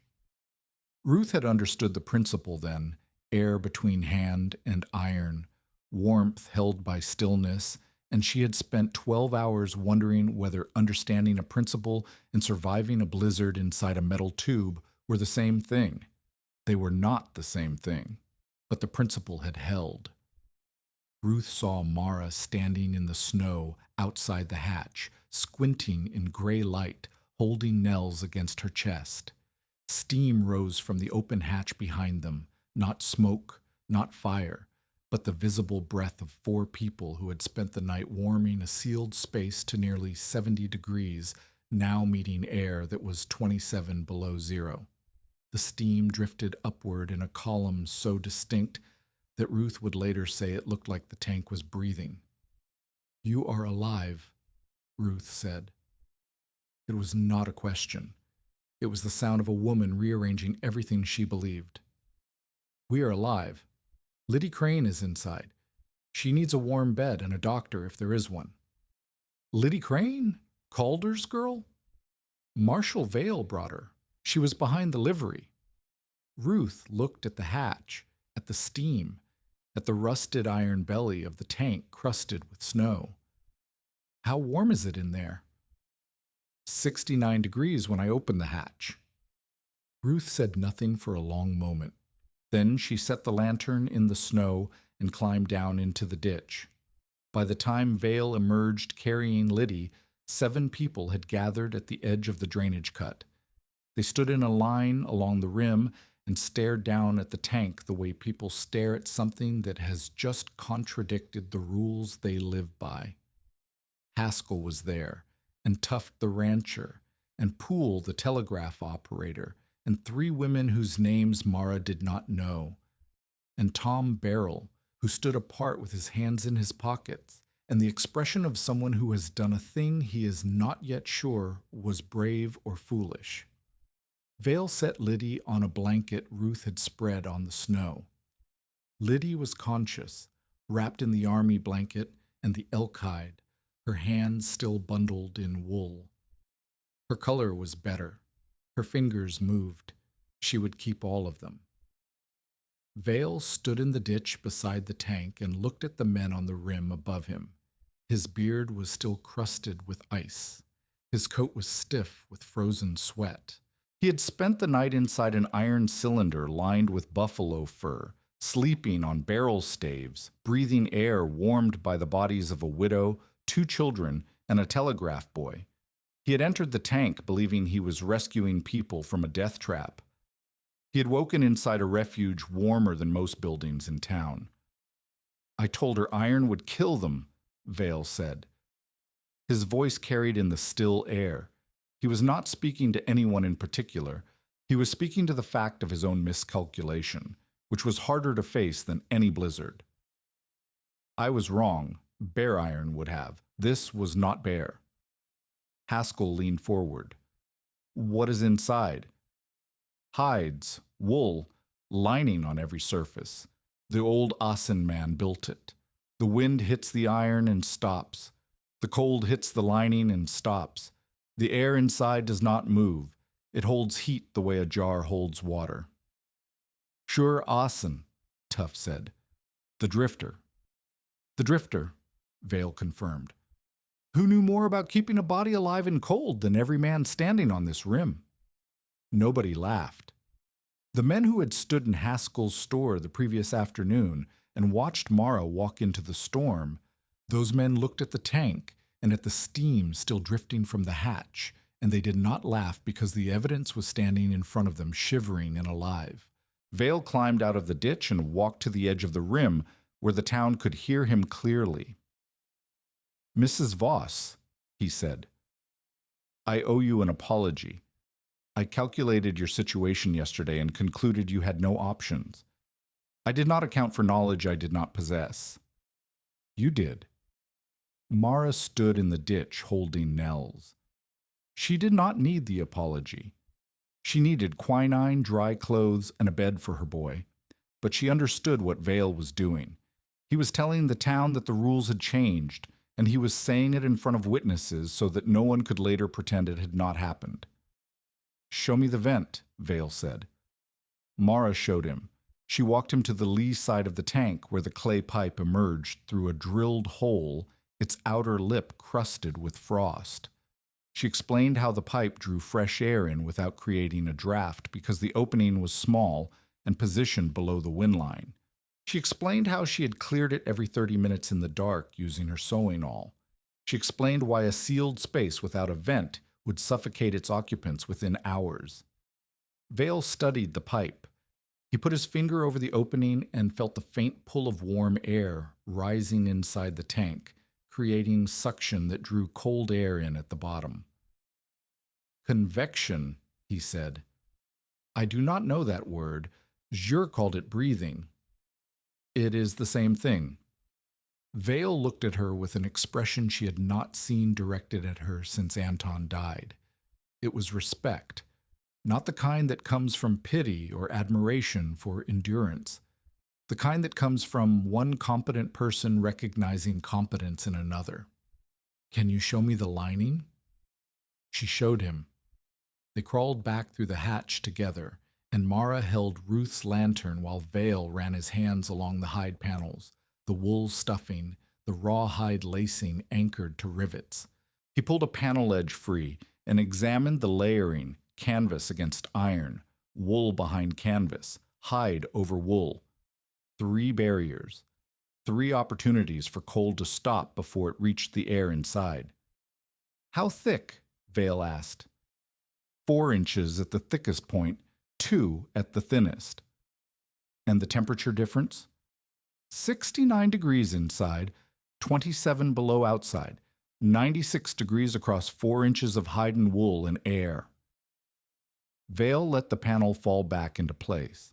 He sat on the barrel stave pallet and looked at the curved walls of the tank, the way a man looks at a bridge he has just crossed without understanding the engineering. "I have pulled 11 frozen bodies from the prairie in 30 years, he said. "Every one of them died in open air or in buildings with fires that failed. Not one of them had access to anything like this. No one knew it was here. No, and that is the part that should make this town ashamed." They emerged into the cold in the gathered crowd, which had grown to 15. Questions came fast. Ruth Bell asked how many children could fit inside. A rancher's wife asked whether a root cellar could be lined the same way. Poole asked about the vent dimensions. A woman named Astrid Flatten, who had 3 children under 8, asked whether the wool had to be sheep wool or whether cattle hair would work. Mara answered by demonstration. She pulled a loose handful of wool from inside the hatch and held it between her palms. "Feel," she said, handing it to Astrid. "The warmth is not in the wool. It is in the air trapped between the fibers. Any fiber that holds air will work. Sheep wool, buffalo hair, even dry grass packed loosely. The secret is not the material. It is the stillness." Astrid held the wool and pressed it and released it and felt the warmth return as the fibers expanded. "My cabin wall is 6 inches of cottonwood," she said. "The wind comes through the chinking."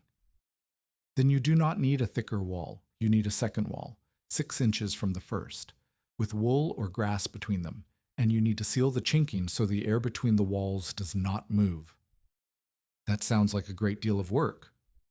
"It sounds like surviving February." The crowd did not disperse. They wanted to see inside the tank, and Mara let them, two at a time, crawling through the hatch and emerging minutes later with the disoriented expressions of people who have touched the impossible and found it warm. Each person who entered came out with questions. Each question was a small surrender of the assumptions they had lived by, that fire was the only answer, that walls were enough, that insulation was women's fussing with quilts and blankets, not engineering. Calder Pike did not come to the ditch that morning. He stayed at the hotel and repaired the cracked window and said nothing about the tank to anyone.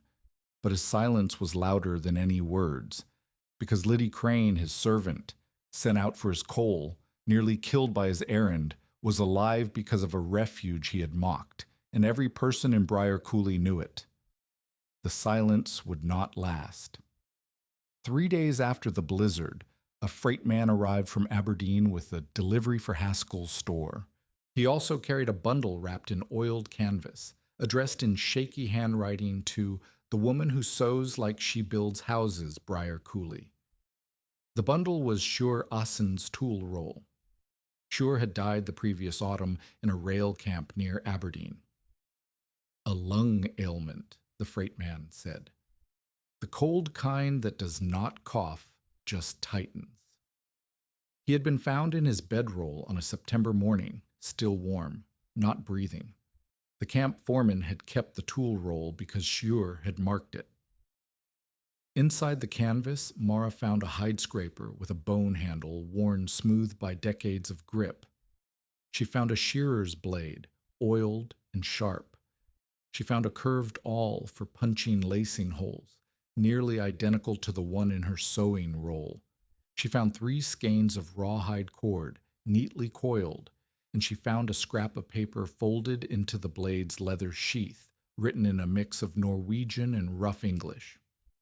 "For the woman who sews like she is building a house." 8 words. No instructions, no diagram. No explanation of what he had built or why. Just the recognition of competence and the trust that she would know what to do with the tools.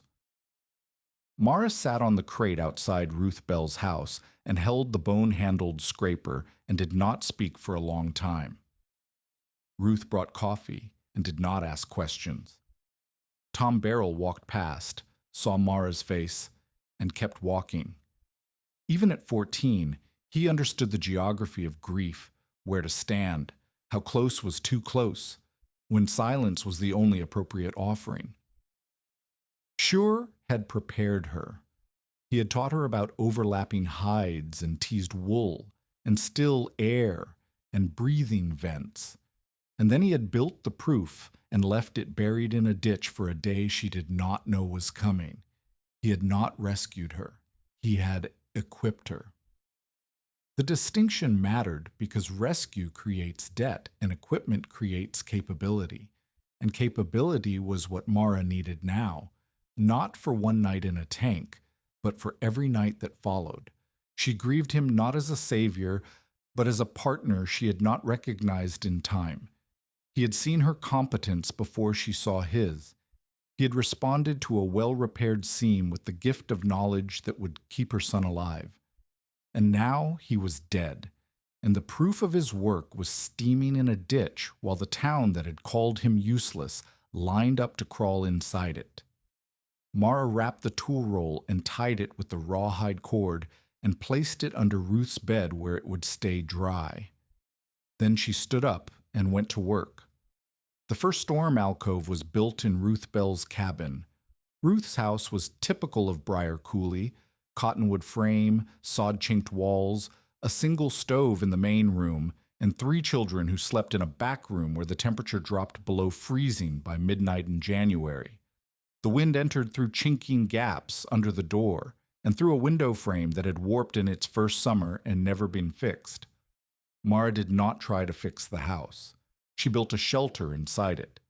Using canvas from 2 grain sacks, wool batting from Ruth's own supplies, and scrap hide from the tannery dump, Mara constructed a sleeping alcove in the back corner of the children's room. The alcove was small, 6 feet long, 4 feet wide, 4 feet high. Its walls were canvas stretched over a frame of barrel staves, with wool stuffed between the canvas and the cabin wall. The ceiling was a doubled blanket draped over a ridgepole made from a broom handle. The entrance was a hide flap that overlapped like the panels in the tank. The principle was identical to the tank, scaled down. Reduce the volume, stop the drafts, trap the air, let the bodies inside warm the space. On the first night, Ruth's 3 children slept in the alcove while the temperature outside dropped to 14 below. Ruth checked them at midnight with a candle. The children were warm. The air inside the alcove was still. The wool between the canvas and the wall was doing what Schure's wool had done inside the tank, holding air in place, refusing to let the cold pass through. "It works," Ruth said the next morning, standing in Mara's doorway with a look of bewildered conviction. "My children slept through the night without waking cold. That has not happened since November." "It works because the air is still." "Can you show me how to build one for the front room? My husband's back has been seizing from the cold." Mara showed her. She showed her how to tease the wool loose instead of packing it flat. She showed her how to overlap the canvas edges so drafts could not find a path. She showed her how to leave a low vent, a gap the width of 2 fingers at floor level, so the air inside the alcove would not go stale. Ruth learned fast. She had spent her life managing fabric and water and heat. The transition from laundress to insulation builder was shorter than either of them expected. Word moved. Within a week, Astrid Flatten asked Mara to inspect her cabin. Then a woman named Birgit Haugen. Then Poole's wife, who had spent the blizzard night in a telegraph office, colder than the street. Each home was different. Each had its own gaps, its own drafts, its own geometry of heat loss. Mara adapted the method each time. A sleeping alcove here, a door curtain there, wool panels hung 3 inches from a north-facing wall to create a dead air barrier. She taught through demonstration, never lecture. She pressed wool into a woman's hand and said, "Feel the air." She draped canvas over a barrel stave and said, "Watch the candle flame. Does it move? Then the air's not still. Find the gap." She stood inside a cabin and held her wetted hand near the wall until she found the cold spot where a draft entered, and she sealed it with wool and rawhide and watched the woman's face when the cold stopped. Marshall Vail attended the 3rd teaching session. He sat in the corner of Birgit Haugen's cabin with his arms crossed and watched Mara show Birgit how to hang an inner wall of canvas 3 inches from the north face. When Mara finished, Vail asked her to inspect the jail. "The jail," Mara said. "The cell is too drafty for prisoners. I have had 2 men develop pneumonia in custody this winter. 1 died." "You want me to insulate your jail?" "I want you to stop my prisoners from dying before their trials." Vail paused. "I am asking because you are the only person in this town who knows how." This was the full weight of Vail's conversion, and it settled on Mara like a hand on her shoulder. The man who had calculated her survival as impossible was now asking her to apply her knowledge to his jurisdiction. The authority figure had ceded authority. Mara insulated the jail cell in one afternoon. She used straw ticking against the walls, canvas over the straw, and a hide flap across the barred window that could be raised for ventilation in mild weather and sealed in cold. Vail tested it that night by sleeping in the cell himself. He reported a temperature differential of 22 degrees between the cell and the uninsulated corridor. 22 degrees, he told Mara the next morning, from straw and canvas, from air that cannot move. "I am going to write to the territorial marshal and describe this method. Write to whoever you like, but teach the women first. They manage the bedding, the children, and the rooms where people sleep. They will carry this further than any letter." Vail wrote the letter, but he also told every woman who came to the depot that Mara Voss could show them something about winter that their walls could not provide. The second week of February brought a new test, and it arrived not as wind or cold, but as fever. Measles struck 3 households east of town. The disease moved through children like fire through dry grass, 1 child sick on Monday, 3 on Wednesday, 7 by Friday. The symptoms were familiar and dreaded: rash, fever, cough, the watery eyes that made children look like they were grieving something they could not name. Most children survived measles. Some did not. The ones who did not were usually the ones who were already weak, thin, cold, underfed, or all 3. Briar Cooley had no doctor. The nearest physician was in Jamestown, 60 miles east, and the roads were still drifted from the blizzard. Families managed illness the way frontier families always did, with broth, with prayer, with blankets piled on small bodies, and with the slow terror of watching a fever climb and not knowing whether it would break or win. The problem was temperature. Measles demanded warmth, steady, consistent warmth that did not fluctuate with every gust of wind or every time a door opened. Feverish children needed stable air that would not shock their lungs with cold drafts. They needed humidity because dry winter air cracked lips and throats and made coughing worse. They needed isolation from healthy siblings because measles spread through air as easily as gossip spread through towns. Every cabin in Briar Cooley failed at least one of these requirements. Doors opened and closed. Stoves burned hot and then cooled when fuel ran low. Healthy children shared rooms with sick ones because there was nowhere else to put them. The air was dry and cold and full of the drafts that every frontier building leaked. Mara organized insulated sick corners in 3 homes in 2 days. At the Flotten cabin, she built an alcove around the 2 sick children using the same barrel stave and canvas method she had taught Ruth. She added a refinement, a shallow pan of water placed inside the alcove on a board, where body heat and the enclosed air would warm it slowly and release moisture. The humidity would ease the children's coughs without making the bedding damp, because the volume was small enough that a shallow pan could raise the moisture level significantly. At the Haugen cabin, the sick child was an infant. Mara lined the cradle itself with wool batting and hung a canvas hood over the top, creating a miniature insulated chamber. She left the front partially open so the mother could check the child, but the 3 enclosed sides blocked drafts and held warmth. The infant's temperature stabilized within hours. At the 3rd house, a family named Strang, Eddie's family, the boy who had lost the tops of his ears, Mara faced a different problem.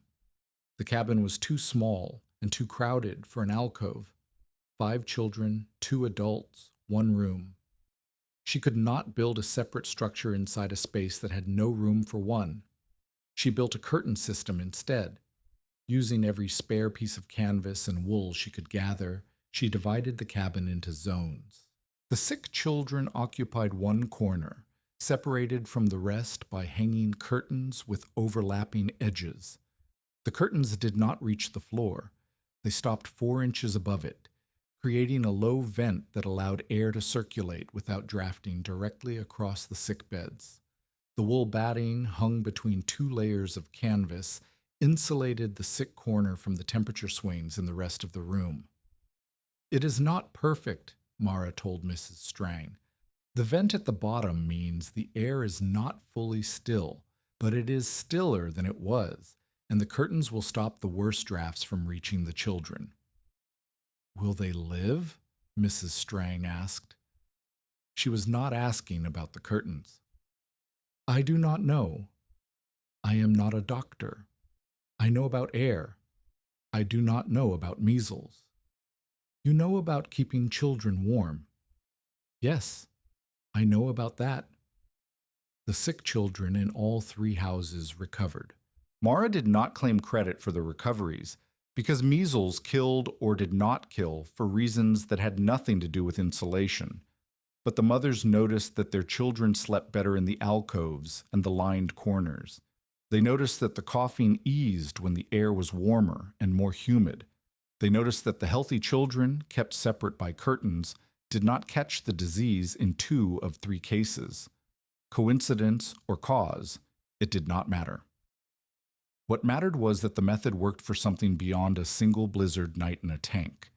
It worked for the ordinary emergencies of winter, illness, cold, the relentless mathematics of heat loss that killed people slowly instead of all at once. If this story reminds you that preparation is often quiet work no one respects until the emergency comes, share it with someone who understands that kind of labor. Calder Pike watched the transformation from behind his hotel desk and felt something he was not accustomed to feeling, the erosion of leverage. Mara Voss had arrived in Briar coolly as a debtor, a widow, a woman with no position and no prospects. Calder had calculated her value the way he calculated every transaction, what she owed, what she owned, what he could extract. The answer had been simple.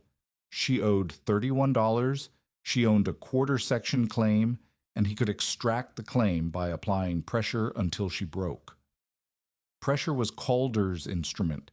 He applied it through debt, through social isolation, through the quiet architecture of a town where he owned the hotel, held the debts, and controlled who ate and who did not.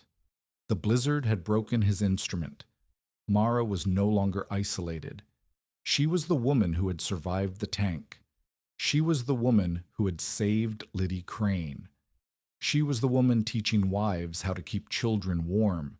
Every home she entered, every alcove she built, every handful of wool she pressed into a stranger's palm.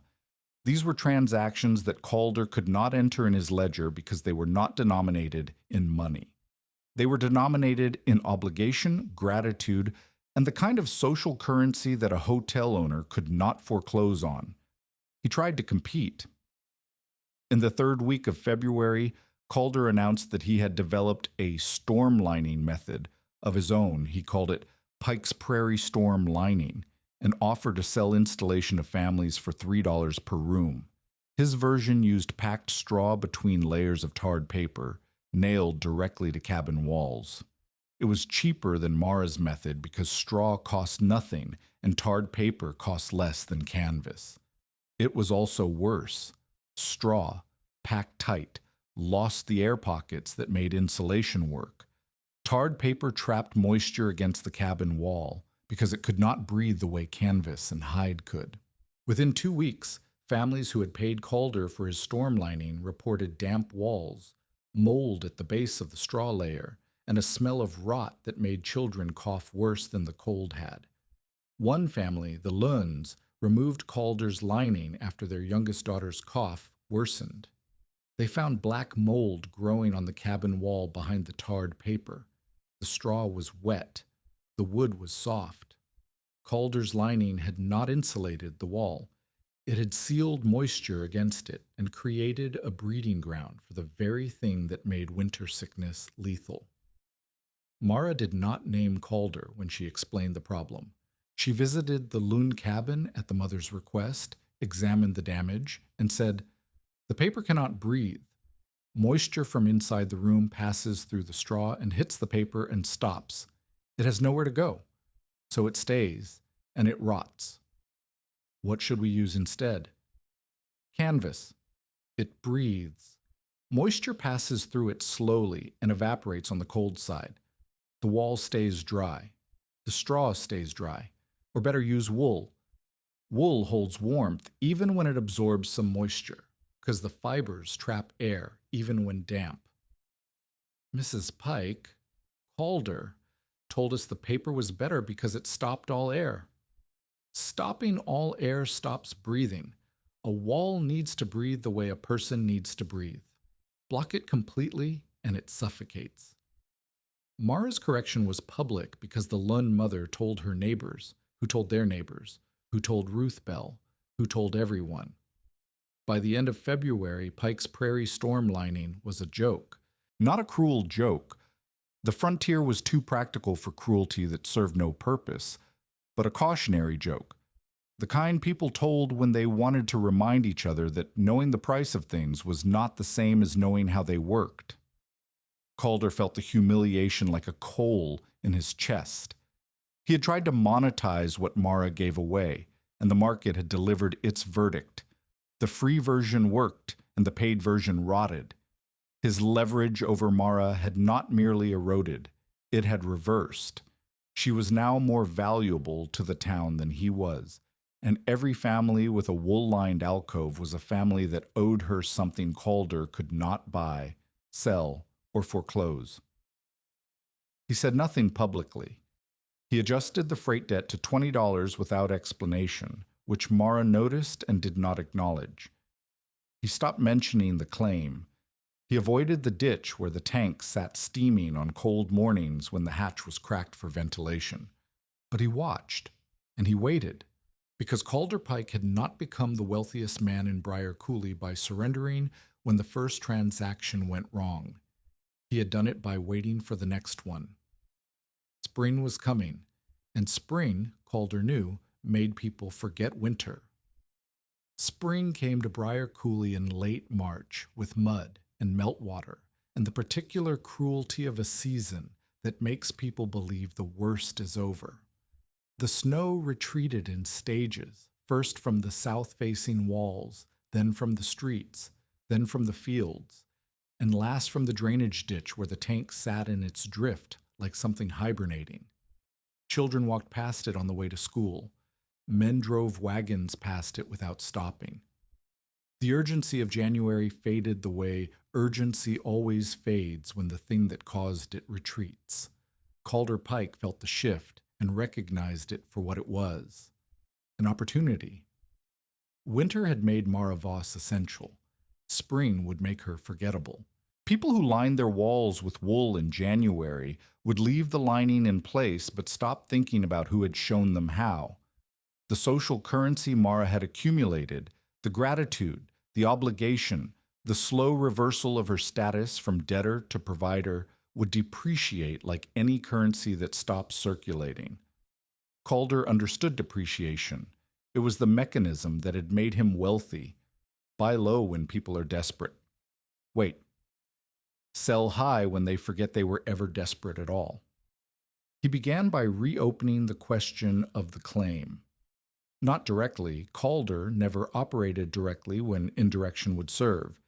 He mentioned to Tuft at the livery that the Voss parcel had good drainage for a late-season wheat crop if someone with equipment would work it.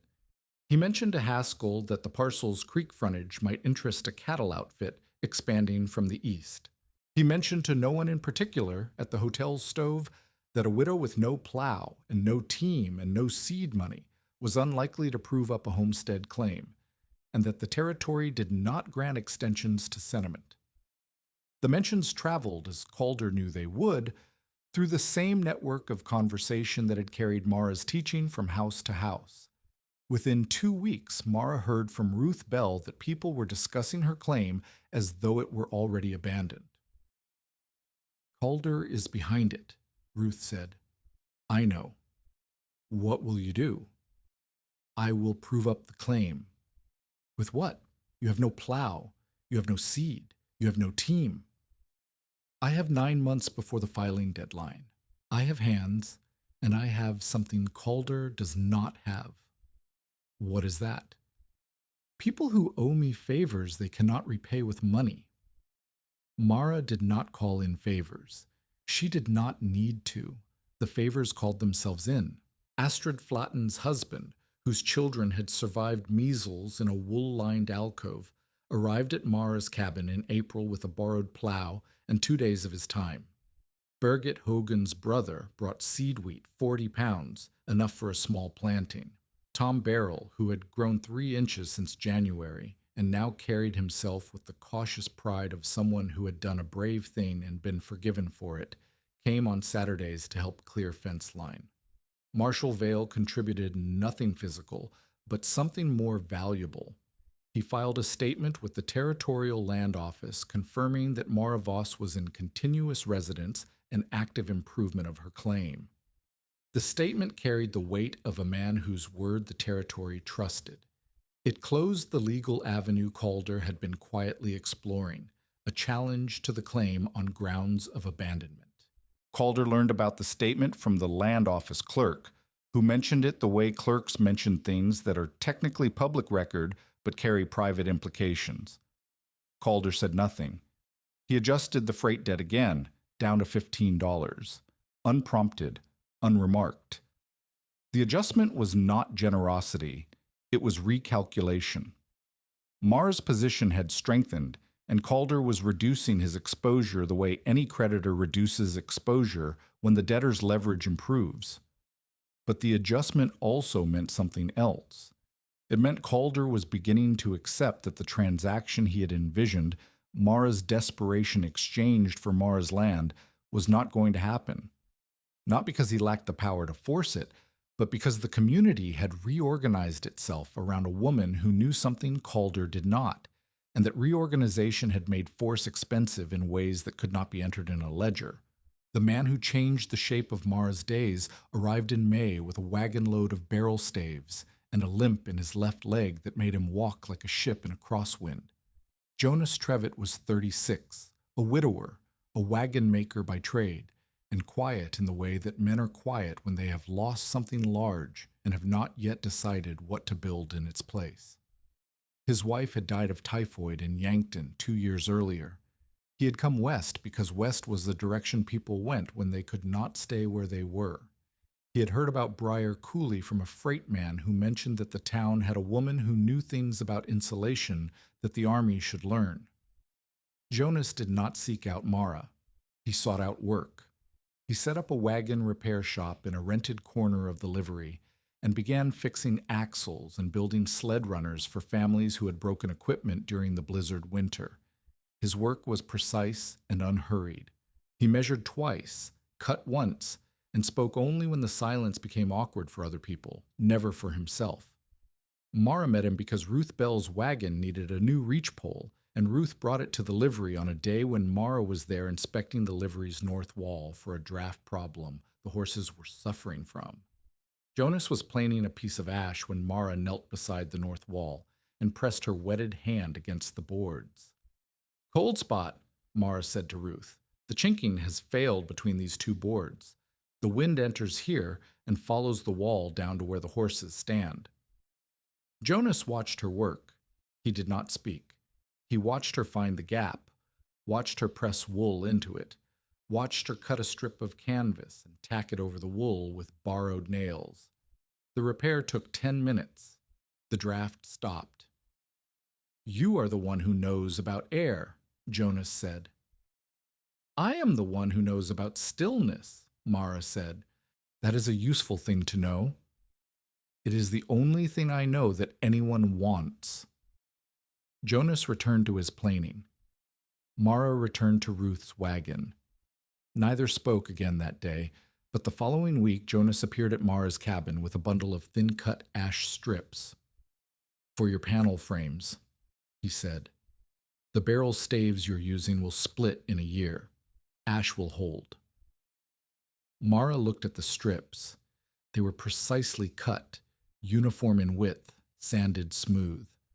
They were the work of a man who had spent time thinking about a problem he had not been asked to solve. "I did not ask for these," Mara said. "No." Jonas set the bundle against the cabin wall. "But barrel staves are not the right wood for a permanent frame. You need something that will take a curve without cracking. Ash does that." "How do you know what I need?" "I watched you work at the livery. Your method is sound. Your materials are temporary. If you are going to teach this to families, the frames should last longer than one winter." He was right. Mara had been building alcoves and wall panels with whatever scrap she could find, barrel staves, broken crates, salvaged lumber. The frames worked, but they flexed and split and required repairs that distracted from the teaching.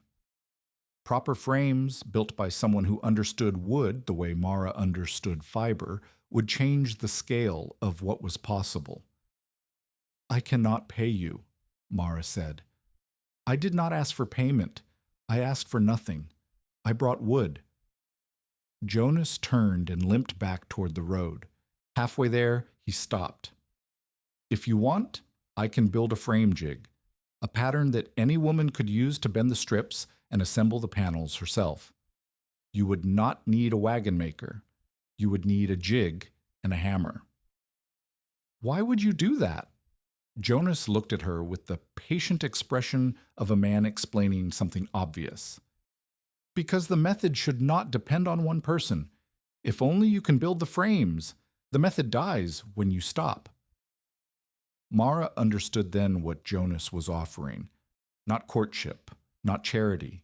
Partnership, the kind of collaboration between people who see the same problem and approach it from different angles. She knew fibers and air. He knew wood and joints. Together the frames would be better than either could build alone. Come back tomorrow, Mara said. Bring the jig.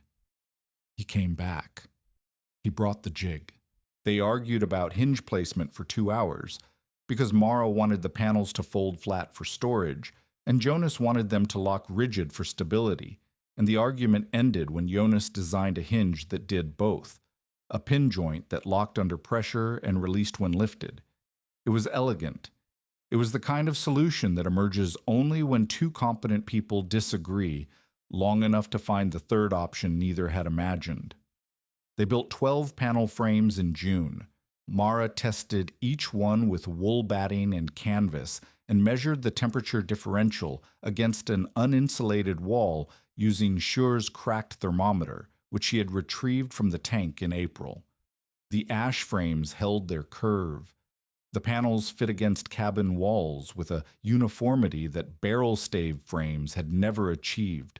The folding hinge allowed families to store panels in summer and deploy them in autumn without rebuilding from scratch each year. Jonas taught Mara how to use a drawn knife. Mara taught Jonas how to tease wool so that the fibers held maximum air. They shared coffee after teaching sessions at Ruth's house. They argued about whether hide or canvas made a better outer layer.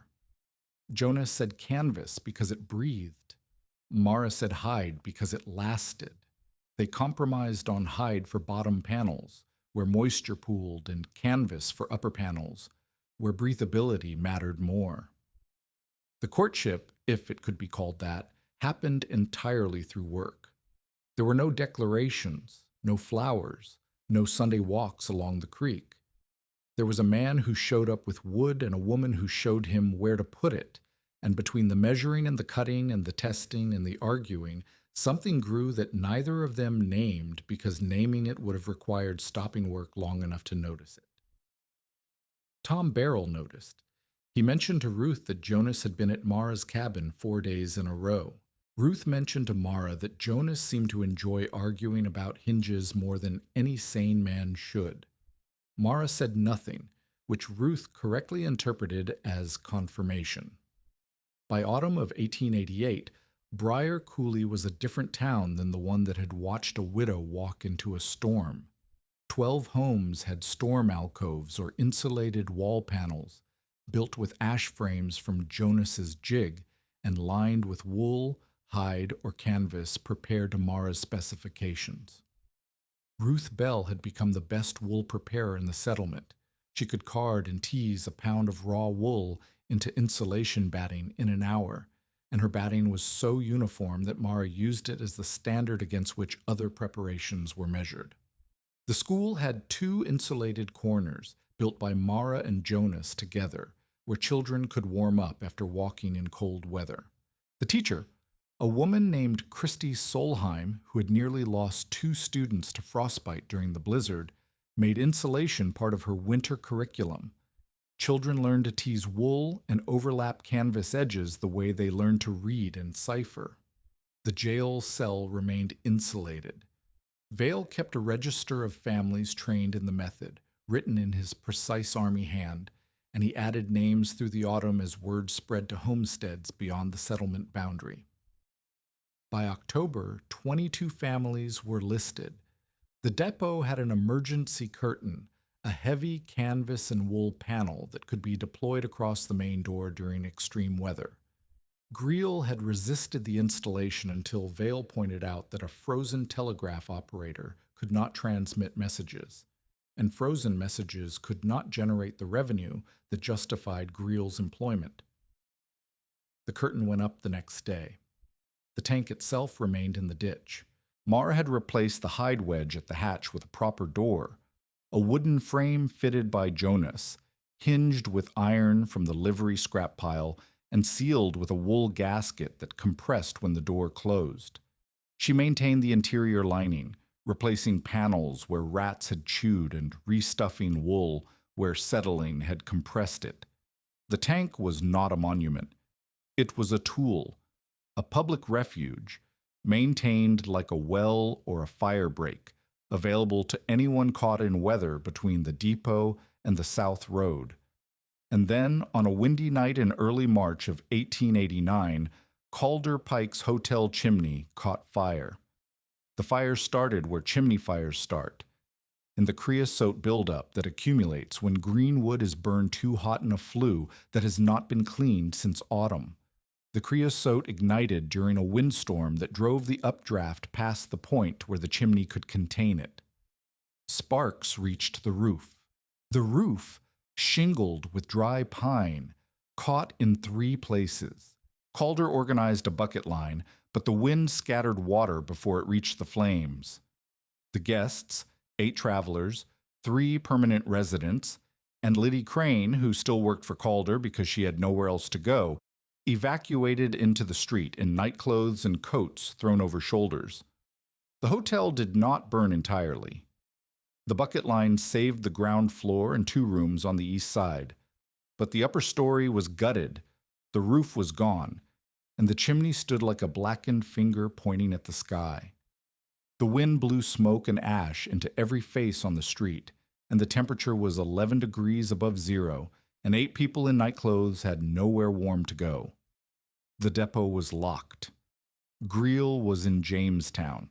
The church was open but unheated. Private homes could absorb 1 or 2 guests, not 8.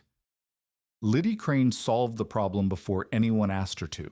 She walked to the drainage ditch, opened the tank's new door, and lit the lantern that Mara kept mounted on a nail inside the hatch.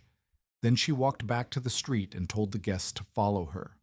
Calder watched his hotel guests follow a 12-year-old servant girl to a ditch where a rusted water tank sat under a sky full of ash and smoke. He watched them crawl through the hatch 1 and 2 at a time.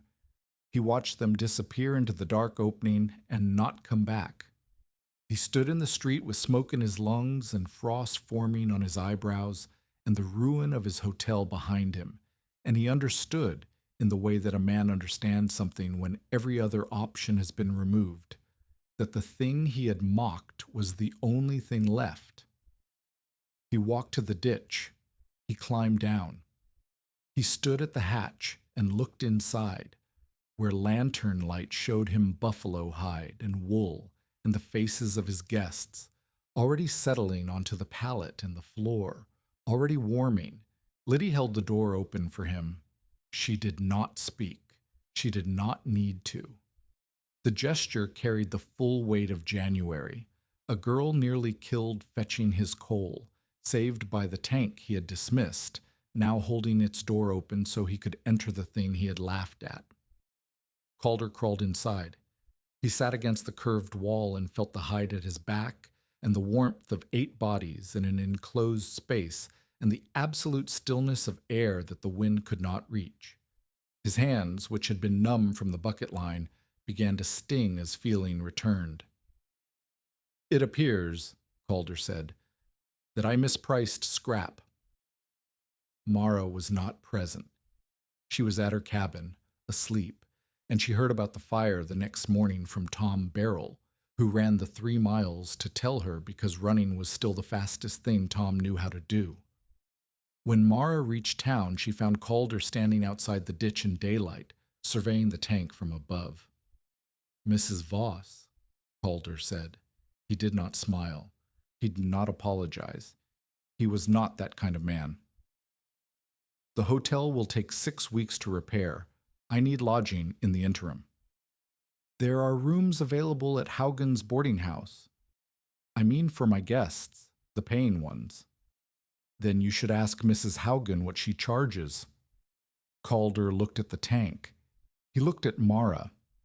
He reached into his coat and pulled out the freight bill, the same piece of paper that Greel had slid across the counter in January, the same itemized record of $31 owed for tools and household goods shipped west. He tore it in half, then in quarters. Then he let the pieces blow away in the March wind. The debt is cleared, Calder said. Consider it a late payment for services rendered. Mara watched the paper fragments scatter across the snow. 15 months of pressure, of leverage, of quiet threats and public humiliation reduced to scraps in a windstorm. You mispriced more than scrap, Mara said. I mispriced air, Calder said. And for the first time since Mara had known him, his voice carried something that was not calculation. It was not warmth. It was not kindness. It was the sound of a man who had been outmaneuvered by physics and could not find anyone to blame. He walked back toward the ruins of his hotel. Mara stood at the edge of the ditch and looked down at the tank, Schuur's tank, her tank, the town's tank, and she felt the tools in her pocket and the absence of debt and the weight of everything that had happened since a warm January morning when the barometer lied and the wind came to take everything that was not held down. Jonas found her there an hour later, standing at the rim of the ditch with her hands in her coat pockets. Ruth told me about the fire, Jonas said. Calder tore up the debt. I heard. He said he mispriced air. That may be the most honest thing he has ever said. They stood together at the edge of the ditch and watched the March wind push snow crystals across the surface of the drift. The tank sat below them, solid and rusted and warm inside, and the silence between them was the comfortable kind, the kind that happens when two people have already said the important things through hinges and wool and arguments about canvas. I'm going to rebuild the cabin, Mara said.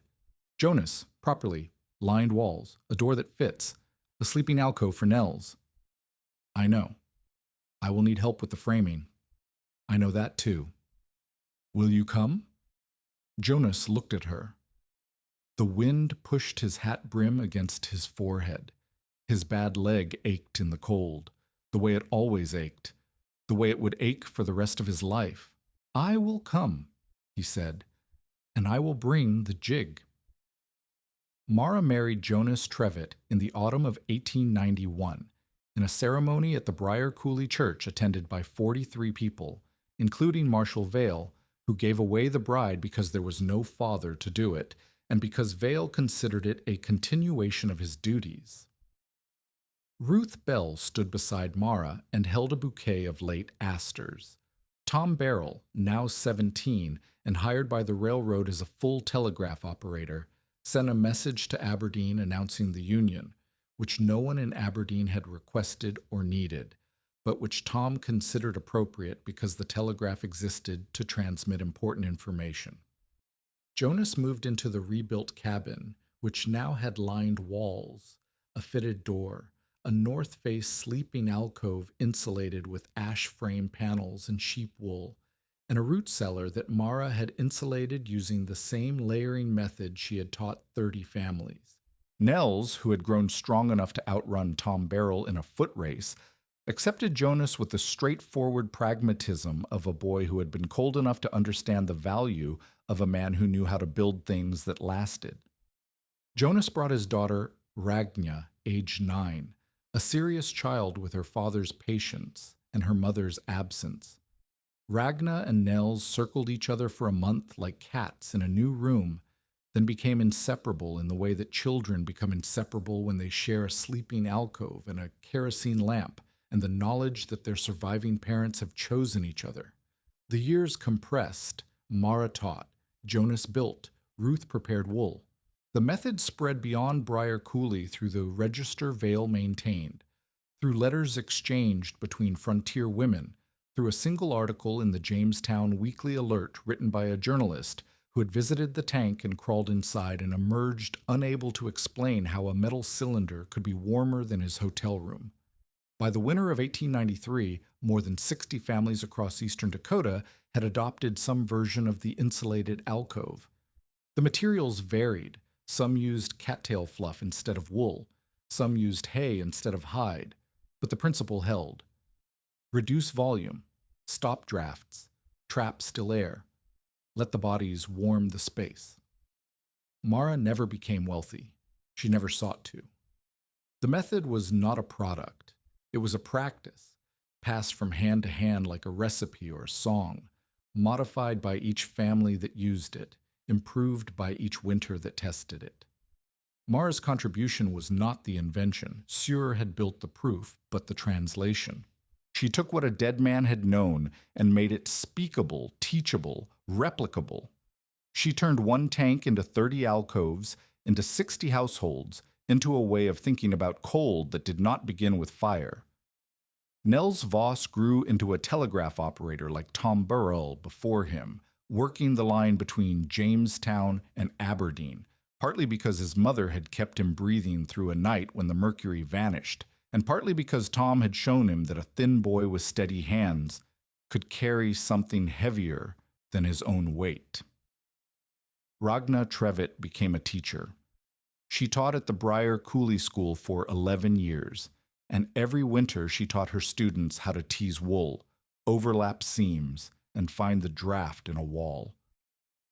Christy Solheim, who had started the practice, attended Ragna's first lesson and said nothing except, "She is better at this than I was." Jonas's leg never improved. He walked with the limp for the rest of his life. And in the winters, when the cold deepened the ache into something that kept him in bed, Mara lined his sleeping alcove with an extra panel of buffalo hide, one of Schuer's original panels, retrieved from the tank, still supple after years because the lanolin in the wool had kept the leather from cracking. In the autumn of 1900, the railroad sent a crew to Briar Cooley to clear the drainage ditch and scrap the old water tank. The foreman filed a removal order. The crew arrived with cutting tools and a flatbed. They were met at the ditch by Marshal Vail, who was 70 years old and walked with 2 canes, and whose authority had not diminished by a single degree since the night he crawled into the tank and admitted he was wrong. "This structure," Vail said, "is a public shelter registered with the territorial office." "It is railroad property," the foreman said. "It is property that saved 4 lives on January 12, 1888, and has sheltered travelers in 3 subsequent storms. You are welcome to file a dispute with the territory." The foreman looked at the tank. He looked at the town. He looked at Vail, who stood in the drainage ditch with mud on his boots, and both canes planted in the gravel, and the expression of a man who would be happy to make this the longest day of the foreman's career. The crew left without the tank. The removal order was never refiled.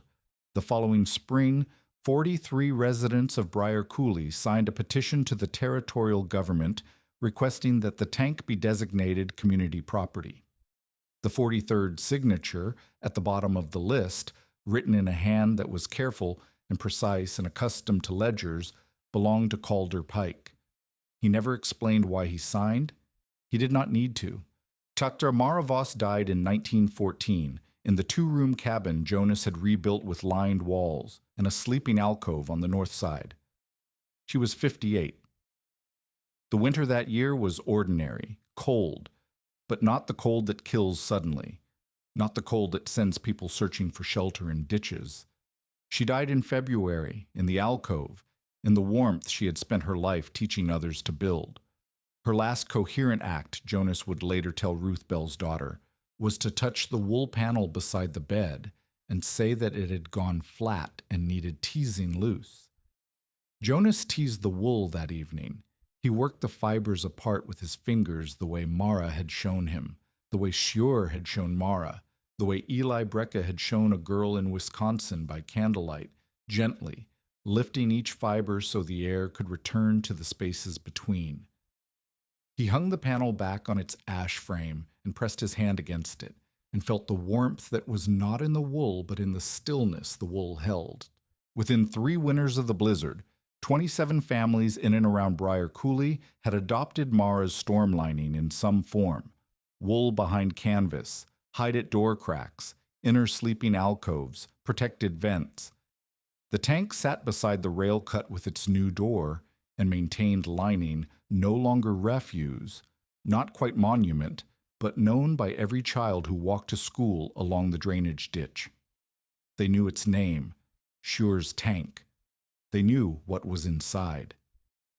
Some of them had been born in homes where the north wall was lined with wool. Their mothers had teased loose by hand, following instructions passed from a widow who had learned from a drifter who had learned from the animals that survived winter without fire. Mara lived her later years in a cabin with a sleeping wall, a root cellar lined with canvas and straw, and a husband who argued with her about hinges until the morning he could no longer hold a draw knife. Nels grew strong enough to outrun a freight wagon. Ragna taught children that air could be held still, and that stillness was warmth, and that this knowledge did not belong to any one person, but to anyone with hands and wool and a wall that leaked. On the morning of January 13, 1888, at the railside settlement of Briar Coulee in eastern Dakota Territory, the temperature stood at 27 degrees below zero, and the wind had not yet stopped. A man at Haskell's store had said, not 12 hours earlier, that the tank in the drainage ditch was where rats went to die. On that morning, inside that tank, a widow carried her son out through the hatch wrapped in buffalo fur. Behind her came a 12-year-old servant girl saved from freezing. Behind her came the marshal who had told the widow that iron would kill her.